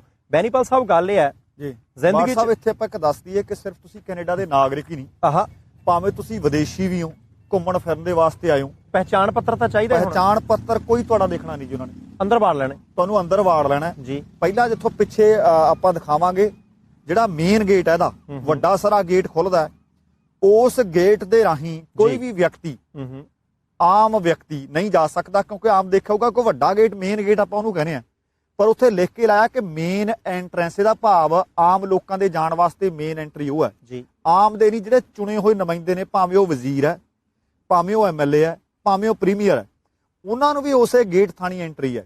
ਜਿਹੜਾ ਮੇਨ ਗੇਟ ਸਾਰਿਆਂ ਤੋਂ ਵੱਡਾ ਗੇਟ ਨਜ਼ਰ ਆਉਂਦਾ, ਉਸ ਗੇਟ ਰਾਹੀਂ ਸਿਰਫ ਤੇ ਸਿਰਫ ਹੈੱਡ ਆਫ ਸਟੇਟ ਕਿਸੇ ਵੀ ਮੁਲਕ ਦਾ ਪ੍ਰੈਜ਼ੀਡੈਂਟ ਜੇਕਰ ਹੈੱਡ ਆਫ ਸਟੇਟ ਹੈ, ਜਿਵੇਂ ਰਾਸ਼ਟਰਪਤੀ ਅਮਰੀਕਾ ਦੇ ਇਸ ਵਾਲੇ ਰਾਸ਼ਟਰਪਤੀ ਟਰੰਪ ਨੇ, ਜੇਕਰ ਉਹ ਵਿਜ਼ਿਟ ਕਰਨ ਕਿਸੇ ਵਕਤ ਵਿਕਟੋਰੀਆ ਦੇ ਵਿੱਚ ਆਉਣ, ਤਾਂ ਜਿਸ ਦਿਨ ਉਹ ਆਉਣਗੇ ਤਾਂ ਉਸ ਵੱਡੇ ਗੇਟ ਨੇ ਖੋਲ੍ਹਣਾ ਤੇ ਰੈੱਡ ਕਾਰਪਟ ਵਿਛੀ ਹੋਏਗੀ, ਉਹ ਅੰਦਰ ਜਾਣਗੇ। ਜੇਕਰ ਭਾਰਤ ਦੇ ਪ੍ਰਧਾਨ ਮੰਤਰੀ ਨਰਿੰਦਰ ਮੋਦੀ ਆਉਣ, ਉਸ ਗੇਟ ਰਾਹੀਂ ਐਂਟਰ ਨਹੀਂ ਹੋਣਗੇ, ਠੀਕ ਹੈ, ਕਿਉਂਕਿ ਉਹ ਭਾਰਤ ਦੇ ਹੈੱਡ ਆਫ ਸਟੇਟ ਨਹੀਂ। ਜੇਕਰ ਸਾਡੀ ਉੱਥੋਂ ਦੀ ਰਾਸ਼ਟਰਪਤੀ ਆਵੇ, ਉਹ ਨੇ ਜਿਹੜੇ, ਉਹਨਾਂ ਵਾਸਤੇ ਉਹ ਵੱਡਾ ਗੇਟ ਖੋਲ੍ਹਿਆ ਜਾਏਗਾ। ਜੇਕਰ ਇੰਗਲੈਂਡ ਦੀ ਰਾਣੀ ਆਵੇ, ਉਹਨਾਂ ਵਾਸਤੇ ਵੱਡਾ ਗੇਟ ਖੋਲ੍ਹਿਆ ਜਾਏਗਾ। ਜਿਸ ਦਿਨ ਵਿਧਾਨ ਸਭਾ ਦੀ ਸ਼ੁਰੂਆਤ ਹੁੰਦੀ ਹੈ, ਸਿਰਫ ਉਸ ਦਿਨ ਇਸ ਗੇਟ ਨੂੰ ਖੋਲ੍ਹਿਆ ਜਾਂਦਾ, ਕਿਉਂਕਿ ਉਸ ਦਿਨ ਲੈਫਟੀਨੈਂਟ ਗਵਰਨਰ ਨੇ ਐਂਟਰ ਹੋਣਾ ਹੁੰਦਾ ਤੇ ਉਸ ਗੇਟ ਥਾਈਂ ਇੱਕ ਇਹਨਾਂ ਦੀ ਗੁਰਦ, ਜਿਵੇਂ ਆਪਾਂ ਦਿੰਦੇ ਹੋ ਨਾ ਪਹਿਲਵਾਨਾਂ ਨੂੰ ਜੀ, ਉਸ ਤਰ੍ਹਾਂ ਦਾ ਜਿਹੜਾ ਇੱਥੋਂ ਦਾ ਇੰਡੀਜਨਸ ਭਾਈਚਾਰਾ, ਉਹਨਾਂ ਦੀ ਉਹ ਗੁਰਜਨੁਮਾ ਇੱਕ ਚੀਜ਼ ਆ, ਉਹ ਮੋਢੇ ਤੇ ਰੱਖੀ ਹੁੰਦੀ ਹੈ। ਉਹ ਮੋਢੇ ਤੇ ਰੱਖ ਕੇ ਇਸ ਗੇਟ ਨੂੰ ਉਚੇਚੇ ਤੌਰ ਤੇ ਖੋਲ੍ਹਿਆ ਜਾਂਦਾ ਤੇ ਉਸ ਗੇਟ ਰਾਹੀਂ ਉਹਨਾਂ ਨੇ ਜਾਣਾ ਹੁੰਦਾ। 2-3 ਸਵਾਲ ਨੇ। ਕਰੋ ਜੀ। ਪਹਿਲੀ ਗੱਲ ਹੈ ਕਿ ਅੰਦਰ ਕੀ ਹੁੰਦਾ, ਸਾਨੂੰ ਉਹਦੇ ਨਾਲ ਕੋਈ ਮਤਲਬ ਨਹੀਂ, ਅਸੀਂ ਪੰਜਾਬੀ ਹੁੰਨੇ ਆ ਜੀ।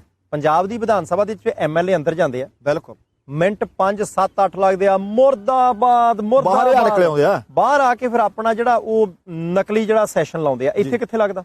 ਇੱਥੇ ਸੈਸ਼ਨ ਬਾਹਰ ਨਹੀਂ ਲੱਗਦਾ। ਨਹੀਂ, ਇੱਥੇ ਸੈਸ਼ਨ ਕਿਉਂਕਿ ਚੁਣ ਕੇ ਭੇਜਿਆ ਆਪਾਂ ਨੂੰ, ਉਹਨਾਂ ਦੀ ਜਾਂ ਤਾਂ ਜਿੱਦਾਂ ਤੁਹਾਨੂੰ ਹੋ ਗਿਆ 20-22 ਸਾਲ ਇੱਥੇ, ਤੁਸੀਂ ਐਵੇਂ ਪੱਖ ਦੀ ਗੱਲ ਨਾ ਕਰੋ। ਅਸੀਂ ਕਿਤੇ ਪੰਜਾਬ 'ਚ ਦੇਖਿਆ ਨਹੀਂ। ਦੇਖੋ, ਪੰਜਾਬ ਵਾਲੀ ਗੱਲ ਤਾਂ ਦੇਖੋ ਜੀ, ਪੰਜਾਬ ਤਾਂ ਗ੍ਰੇਟ ਹੈ। ਮੈਂ ਪਹਿਲਾਂ ਵੀ ਕਿਹਾ ਸੀ ਕਿ ਇੰਡੀਆ ਗ੍ਰੇਟ ਹੈ, ਇੰਡੀਆ ਮਹਾਨ ਹੈ, ਭਾਰਤ ਮੇਰਾ ਮਹਾਨ ਹੈ। ਪਰ ਜਿਹੜੇ ਵਿਅਕਤੀਆਂ ਨੂੰ ਚੁਣ ਕੇ ਭੇਜਿਆ, ਜੇ ਤਾਂ ਸਰਕਾਰ ਉਸ ਪਾਰਟੀ ਦੀ ਹੈ ਜੀ, ਤਾਂ ਉਹਨਾਂ ਨੇ ਸਵਾਲਾਂ ਦੇ ਜਵਾਬ ਦੇਣੇ ਨੇ। ਲੋਕ ਕੀ ਚਾਹੁੰਦੇ ਆ ਜੀ, ਉਹਨਾਂ ਦੇ ਚੁਣੇ ਹੋਏ ਜਿਹੜੇ ਨੁਮਾਇੰਦੇ ਵਿਧਾਇਕ ਦੇ ਤੌਰ ਤੇ ਆਏ ਹੋਏ ਨੇ, ਉਹਨਾਂ ਨੇ ਸਵਾਲ ਕਰਨੇ ਨੇ। ਜੇ ਮੈਂ ਅੰਦਰ ਜਾਂਦੇ ਮੈਂ ਤੁਹਾਨੂੰ ਦਿਖਾਉਣਾ ਸੀ, ਉੱਥੇ ਨਾ ਜੀ ਦੋ ਪਾਸੇ ਇੱਕ ਚੈਂਬਰ ਦੇ ਵਿੱਚ ਦੋ ਥਾਵਾਂ, ਦੋ ਪਾਸੇ ਸੀਟਾਂ ਲੱਗੀਆਂ ਹੋਈਆਂ ਨੇ। ਦੋਵਾਂ ਦੇ ਵਿੱਚ ਜਿਹੜੀਆਂ ਲਾਈਨਾਂ ਨੇ ਬਿਲਕੁਲ ਸਿੱਧੀਆਂ ਨਹੀਂ, ਉਹ ਲਾਈਨਾਂ ਥੋੜੀਆਂ ਜਿਹੀਆਂ ਟੇਢੀਆਂ ਨੇ ਜੀ। ਉਹ ਟੇਢੀਆਂ ਲਾਈਨਾਂ ਬਾਰੇ ਜੇਕਰ ਕੋਈ ਜਾਣੇ, ਆਪਾਂ ਵਿੱਚ ਦਿਖਾਵਾਂਗੇ ਕਿ ਉਹ ਟੇਢੀਆਂ ਲਾਈਨਾਂ ਕਿਉਂ ਨੇ। ਉਹਦੇ ਵਿਚਕਾਰ ਦੋਵੇਂ ਪਾਸੇ ਦੀਆਂ ਸੀਟਾਂ ਦੇ ਵਿਚਕਾਰ ਇੰਨਾ ਫਰਕ, ਹੁਣ ਆਪਾਂ ਨੇੜੇ ਬੈਠੇ ਹਾਂ ਜੀ, ਪਰ ਉਹਨਾਂ ਦੇ ਵਿਚਕਾਰ ਇੰਨੀ ਨੇੜਤਾ ਨਹੀਂ। ਉਹਨਾਂ ਦੇ ਵਿਚਕਾਰ ਇੰਨੀ ਨੇੜਤਾ, ਉਹ ਇਹ ਸਮਝਿਆ ਜਾਂਦਾ ਕਿ ਦੋਵੇਂ ਪਾਸੇ ਯੁੱਧ ਦੇ ਮੈਦਾਨ ਨੇ ਜੀ। ਇੱਕ ਪਾਸੇ ਵਿਰੋਧੀ ਫੌਜ ਹੈ ਤੇ ਦੂਸਰੇ ਪਾਸੇ ਆਪਣੀ ਫੌਜ ਹੈ, ਤੇ ਜੇਕਰ ਹੱਥ ਵਿੱਚ ਕਿਰਪਾਨ ਫੜੀ ਹੋਵੇ, ਮੈਂ ਕਿਰਪਾਨ ਇਧਰੋਂ ਮਾਰਾਂ ਤੇ ਤੁਸੀਂ ਕਿਰਪਾਨ ਇਧਰੋਂ ਮਾਰੋ, ਇੱਕ ਦੂਸਰੇ ਦੀਆਂ ਦੋਵੇਂ ਕਿਰਪਾਨਾਂ ਜਿੰਨਾ ਫਾਸਲਾ ਜੀ ਹੋਣਾ ਚਾਹੀਦਾ ਵਿੱਚ, ਇੰਨਾ ਫਾਸਲਾ ਰੱਖ ਕੇ ਬਣਾਇਆ ਹੋਇਆ, ਤਾਂ ਕਿ ਬਿਲਕੁਲ ਉਸੇ ਤਰੀਕੇ ਨਾਲ ਜਿਵੇਂ ਜੰਗ ਹੋ ਰਹੀ ਹੁੰਦੀ ਹੈ। ਤੇ ਜੇਕਰ ਕੋਈ ਇਹ ਪੁੱਛੂਗਾ ਕਿ ਯਾਰ ਇਹ ਸੀਟਾਂ ਸਿੱਧੀਆਂ ਵੀ ਤਾਂ ਲਾ ਸਕਦੇ ਸੀ ਜੀ, ਕਿਉਂ ਉਹਦੇ ਵਿੱਚ ਟੇਢ ਜਾਂ ਵਿੰਗੀ ਕਿਉਂ ਕੀਤੀ ਗਈ? ਦਰਅਸਲ ਹੁਣ ਇੱਥੇ 87 ਮੈਂਬਰ ਬੈਠਦੇ ਆ। ਪਹਿਲਾਂ ਪਹਿਲ ਜਦੋਂ ਬ੍ਰਿਟਿਸ਼ ਕੋਲੰਬੀਆ ਸੂਬਾ ਸੀ, ਦੀ ਆਬਾਦੀ ਘੱਟ ਸੀ, ਆਬਾਦੀ ਦੇ ਲਿਹਾਜ਼ ਨਾਲ ਜਿਹੜੇ ਚੁਣੇ ਹੋਏ ਮੈਂਬਰ ਐਮਐਲਏ ਆਉਂਦੇ ਸੀ, ਉਹਨਾਂ ਦੀ ਗਿਣਤੀ ਵੀ ਘੱਟ ਸੀ ਜੀ। ਉਹਨਾਂ ਦੇ ਵਿੱਚ ਜਦੋਂ ਐਮਐਲਏਜ਼ ਦੀ ਗਿਣਤੀ ਵਧਾਈ ਗਈ, ਫਿਰ ਉਹਨਾਂ ਨੂੰ ਉੱਥੇ ਐਡਜਸਟ ਕਰਨ ਦੇ ਵਾਸਤੇ ਉਹ ਲਾਈਨਾਂ ਥੋੜੀਆਂ ਜਿਹੀਆਂ ਵਿੰਗੀਆਂ ਕਰਨੀਆਂ ਪਈਆਂ, ਤਾਂ ਕਿ ਹੋਰ ਕੁਰਸੀਆਂ ਉੱਥੇ ਲਾ ਦਿੱਤੀਆਂ ਜਾਣ। ਜਿਹੜੇ ਤੁਸੀਂ ਸੈਸ਼ਨ ਦੀ ਗੱਲ ਕੀਤੀ ਹੈ, ਸੈਸ਼ਨ ਵਿਰੋਧੀ ਵੀ ਅੰਦਰੇ ਲਾਉਂਦੇ ਨੇ, ਕਿਉਂਕਿ ਵਿਰੋਧੀਆਂ ਕੋਲ ਹੱਕ ਹੈ ਕਿ ਉਹ ਸਵਾਲ ਪੁੱਛਣ ਸਰਕਾਰ ਨੂੰ। ਇਹ ਸਾਡੇ ਕੋਲ ਵੀ ਹੈਗਾ, ਉੱਥੇ ਹੈਗਾ, ਪਰ ਵਰਤਦੇ ਨਹੀਂ। ਕਿਉਂਕਿ ਵਰਤਣ ਵੀ ਕੀ, 3 ਦਿਨਾਂ ਦਾ ਸੈਸ਼ਨ, ਇੱਕ ਦਿਨ ਜਿਹੜੇ ਬੰਦੇ ਮਰ ਗਏ ਨੇ, ਮੋਏ ਨੇ, ਉਹਨਾਂ ਨੂੰ ਸ਼ਰਧਾਂਜਲੀ ਦੇਣੀ ਹੈ, ਸੈਸ਼ਨ ਉਠਾ ਦਿੱਤਾ। ਦੂਸਰੇ ਦਿਨ ਅੰਦਰ ਜਾਣਾ ਹੈ, ਕਿਸੇ ਨੂੰ ਕਿਸੇ ਗੱਲੋਂ ਖੱਪਖਾਨਾ ਪਿਆ ਤੇ ਗੱਲਾਂ ਬਾਤਾਂ ਕੀਤੀਆਂ ਉਹਨਾਂ ਨੇ, ਅੰਦਰ ਹੈਗਾ, ਆਪਣੇ ਕਾਨੂੰਨ ਪਾਸ ਕੀਤੇ ਨੇ, ਤੇ ਤੀਜੇ ਦਿਨ ਕਹਿ ਦਿੰਦੇ ਨੇ ਚਲੋ ਜੀ ਅੱਜ ਸਮਾਪਤੀ ਹੈ। ਇੱਥੇ ਸੈਸ਼ਨ ਚੱਲ ਰਿਹਾ ਮਈ ਮਹੀਨੇ ਤੋਂ ਅਗਸਤ ਮਹੀਨੇ ਤੱਕ ਸੈਸ਼ਨ ਚੱਲਣਾ ਹੈ। ਜੇਕਰ ਅੱਜ ਐਤਵਾਰ ਦਾ ਦਿਨ ਨਾ ਹੁੰਦਾ, ਆਪਾਂ ਸੈਸ਼ਨ ਚੱਲਦਾ ਵੀ ਦਿਖਾ ਸਕਦੇ ਸੀ।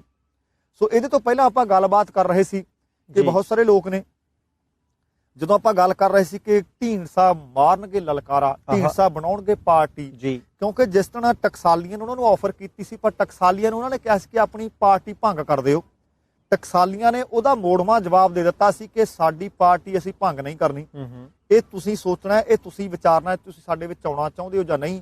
ਪਰ ਇੱਕ ਗੱਲ ਮੰਨਣੀ ਪਊ, ਸੁਖਪਾਲ ਸਿੰਘ ਖਹਿਰਾ ਹੋਰਾਂ ਨੇ ਜਿਹੜੀ ਗੱਲਬਾਤ ਕੀਤੀ ਹੈ, ਉਹਨਾਂ ਦਾ ਰੌਲਾ ਵੀ ਆਮ ਆਦਮੀ ਪਾਰਟੀ ਨਾਲ ਇਸੇ ਗੱਲੋਂ ਪਿਆ ਸੀ ਕਿ ਸਾਨੂੰ ਪੰਜਾਬ ਦੇ ਹਿੱਤਾਂ ਦੀ ਰਾਖੀ ਕਰਨ ਵਾਲੀ ਪਾਰਟੀ ਚਾਹੀਦੀ ਹੈ।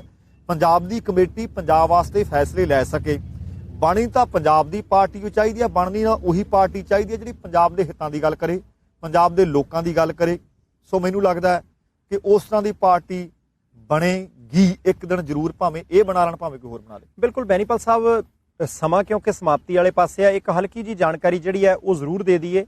ਤੇ ਉਹ ਹਲਕੀ ਜਾਣਕਾਰੀ ਇਹ ਹੈ ਕਿ ਪ੍ਰਾਈਵੇਟ ਸਕੂਲ ਜਿਹੜੇ ਨੇ, ਉਹਨਾਂ ਪ੍ਰਾਈਵੇਟ ਸਕੂਲ ਦੇ ਮਾਲਕਾਂ ਨੇ ਇੱਕ ਪ੍ਰੈਸ ਕਾਨਫਰੰਸ ਕੀਤੀ ਹੈ। ਉਹ ਕਹਿੰਦੇ ਆ ਜੀ ਦੇਖੋ, ਜੇ ਸਾਰੇ ਕੇਸ ਵਗੈਰਾ ਉਹ ਸਮਾਪਤ ਹੋ ਜਾਣਗੇ, ਖਤਮ ਹੋ ਜਾਣਗੇ, ਸਾਰਾ ਕੁਝ ਇੱਧਰ ਉੱਧਰ ਨੂੰ ਹੋ ਜਾਊਗਾ, ਤੇ ਅਸੀਂ ਫਿਰ ਟਿਊਸ਼ਨ ਫੀਸ ਦੇ ਵਿੱਚੋਂ 88% ਲਵਾਂਗੇ, ਤੇ ਕੁੱਲ ਮਿਲਾ ਕੇ ਟਿਊਸ਼ਨ ਫੀਸ ਦੇ ਵਿੱਚੋਂ 88% ਤੋਂ ਬਾਅਦ ਜਿਹੜਾ ਸਾਲਾਨਾ ਫੀਸ ਹੈ ਉਹਦੇ ਵਿੱਚੋਂ ਅਸੀਂ 70% ਲੈ ਲਾਂਗੇ ਤੇ ਨਾਲ ਦੀ ਨਾਲ ਜਿਹੜੇ ਹੈਗੇ ਨੇ ਟਰਾਂਸਪੋਰਟ ਦੇ ਖਰਚੇ ਉਹ ਸਿਰਫ 50% ਲਵਾਂਗੇ। ਚਲੋ ਹੁਣ ਉਹ ਸਾਰੀਆਂ ਗੱਲਾਂ ਬਾਤਾਂ ਦੇਖਦੇ ਆ ਕਿੱਧਰ ਨੂੰ ਜਾਂਦੀਆਂ, ਪਰ ਇੰਨੀ ਗੱਲ ਜ਼ਰੂਰ ਦੱਸਿਓ, ਵਿਕਟੋਰੀਆ ਆਈਲੈਂਡ ਜਿਹੜਾ ਹੈ, ਵਿਕਟੋਰੀਆ ਆਈਲੈਂਡ ਦੇ ਵਿੱਚ ਆ ਕੇ ਪਿਛਲੇ 4 ਦਿਨਾਂ ਤੋਂ ਅਸੀਂ ਪਾਲਦੀ ਪਿੰਡ ਦੇ ਵਿੱਚ ਵੀ ਪ੍ਰੋਗਰਾਮ ਕਰਨ ਦੀ ਕੋਸ਼ਿਸ਼ ਕੀਤੀ ਹੈ। ਇਹਦੇ ਤੋਂ ਇਲਾਵਾ ਪੋਰਟ ਅਲਬਰਨੀ ਦੇ ਵਿੱਚ ਵੀ ਪ੍ਰੋਗਰਾਮ ਕੀਤਾ ਹੈ, ਟੋਫੀਨੋ ਦੇ ਵਿੱਚੋਂ ਵੀ ਤੁਹਾਨੂੰ ਪ੍ਰੋਗਰਾਮ ਦਿਖਾਇਆ। ਪਿਛਲੇ 4 ਦਿਨਾਂ ਦੇ ਵਿੱਚ ਅਸੀਂ ਤਾਂ ਆਪਣੇ ਵੱਲੋਂ ਭਾਈ ਜਦੋਜਹਿਦ ਪੂਰੀ ਕੀਤੀ ਹੈ। ਅੱਜ ਵੀ ਸੂਰਜ ਸਿੱਧਾ ਪੈਂਦਾ ਸੀ, ਅੱਖਾਂ ਖੁੱਲਦੀਆਂ ਨਹੀਂ ਸੀ, ਪਰ ਮਨ ਦੇ ਵਿੱਚ ਸੀਗਾ ਕਿ ਤੁਹਾਨੂੰ ਬ੍ਰਿਟਿਸ਼ ਕੋਲੰਬੀਆ ਦੀ ਜਿਹੜੀ ਹੈ ਲੈਜਿਸਲੇਟਿਵ ਅਸੈਂਬਲੀ ਦਿਖਾਉਣੀ ਜ਼ਰੂਰ ਹੈ। ਕਦੇ ਫੇਰ ਅੰਦਰ ਸਵਾਲ ਕਿਵੇਂ ਪੁੱਛੇ ਜਾਂਦੇ ਆ, ਪ੍ਰਕਿਰਿਆ ਕਿਵੇਂ ਚੱਲਦੀ ਹੈ, ਕੋਵਿਡ ਤੋਂ ਬਾਅਦ ਦੁਬਾਰਾ ਆਵਾਂਗੇ, ਉਹ ਸਾਰੀ ਪ੍ਰਕਿਰਿਆ ਦੱਸਾਂਗੇ ਤੁਹਾਨੂੰ। ਅੱਜ ਦਾ ਸਾਰਾ ਪ੍ਰੋਗਰਾਮ ਕਿਹੋ ਜਿਹਾ ਲੱਗਾ, ਪਿਛਲੇ 4 ਦਿਨਾਂ ਦੇ ਪ੍ਰੋਗਰਾਮ ਕਿਹੋ ਜਿਹਾ ਲੱਗੇ, ਤੁਸੀਂ ਦੱਸਿਓ ਜ਼ਰੂਰ। ਕਿਉਂ ਬੈਨੀਪਾਲ ਸਾਹਿਬ? ਬਾਠ ਸਾਹਿਬ, ਇੱਕ ਮੈਂ ਹੋਰ ਜ਼ਰੂਰ ਜ਼ਿਕਰ ਵੀ ਕਰਨਾ ਚਾਹੁੰਦਾ ਤੇ ਧੰਨਵਾਦ ਵੀ ਕਰਨਾ ਚਾਹੁੰਦਾ ਜੀ। ਜਦੋਂ ਰਾਤ ਆਪਾਂ ਇੱਥੇ ਪਹੁੰਚੇ ਸੀ ਉਸ ਵਕਤ ਵੀ ਸ਼ਿੰਦਰ ਹੋਰਾਂ ਨੇ ਆਪਾਂ ਨੂੰ ਵੇਖਿਆ, ਆਪਣਾ ਪਿੱਛਾ ਕੀਤਾ ਆਪਣੇ ਮੋਟਰ ਹੋਮ ਦਾ, ਨਵਾਂ ਸ਼ਹਿਰ ਬਲਾਚੌਰ ਵਾਲਿਆਂ ਨੇ। ਬਿਲਕੁਲ। ਸੋ ਫਿਰ ਆਪਾਂ ਖਾਣਾ ਪਾਣੀ ਵੀ ਇਕੱਠਿਆਂ ਨੇ ਖਾਧਾ ਤੇ ਬਾਅਦ ਦੇ ਵਿੱਚ ਉਹ ਕਹਿੰਦੇ ਵੀ ਚਾਹ ਦੱਸੋ ਸਵੇਰੇ ਕਿੰਨੇ ਵਜੇ ਲੈ ਕੇ ਆਈਏ। ਉਹਨਾਂ ਨੂੰ ਮਨਾ ਕੀਤਾ ਤੇ ਹੋਰ ਵੀ ਇਸ ਤਰ੍ਹਾਂ ਬਹੁਤ ਸਾਰੇ ਫੋਨ ਆਏ, ਪਰ ਲੱਕੀ ਵੀਰ ਨੂੰ ਜ਼ਰੂਰ ਆਪਾਂ ਉਹਨਾਂ ਦਾ ਧੰਨਵਾਦ ਕਰਨਾ ਚਾਹੁੰਦੇ ਹਾਂ। ਉਹ ਪਰੌਂਠੇ ਵੀ ਲਿਆਏ, ਉਹ ਚਾਹ ਵੀ ਲਿਆਏ ਜੀ। ਸੋ ਦੇਖੋ, ਜਿੱਥੇ ਵੀ ਜਾਂਦੇ ਆ ਪ੍ਰਾਈਮ ਏਸ਼ੀਆ ਦਾ ਪਰਿਵਾਰ ਬਹੁਤ ਵੱਡਾ ਸੀ ਨਾ, ਸਾਰੇ ਪਰਿਵਾਰਾਂ ਦਾ ਦਿਲੋਂ ਧੰਨਵਾਦ ਕਰਦੇ ਆ। ਇਹ ਸਾਂਝਾਂ ਨੇ ਜਿਹੜੀਆਂ ਇਹ ਬਣਾਉਣੀਆਂ ਔਖੀਆਂ ਬਹੁਤ ਨੇ, ਤੇ ਜੇ ਬਣ ਜਾਣ ਤੇ ਸੰਭਾਲ ਕੇ ਰੱਖਣੀਆਂ ਉਹ ਤੋਂ ਵੀ ਔਖੀਆਂ ਨੇ।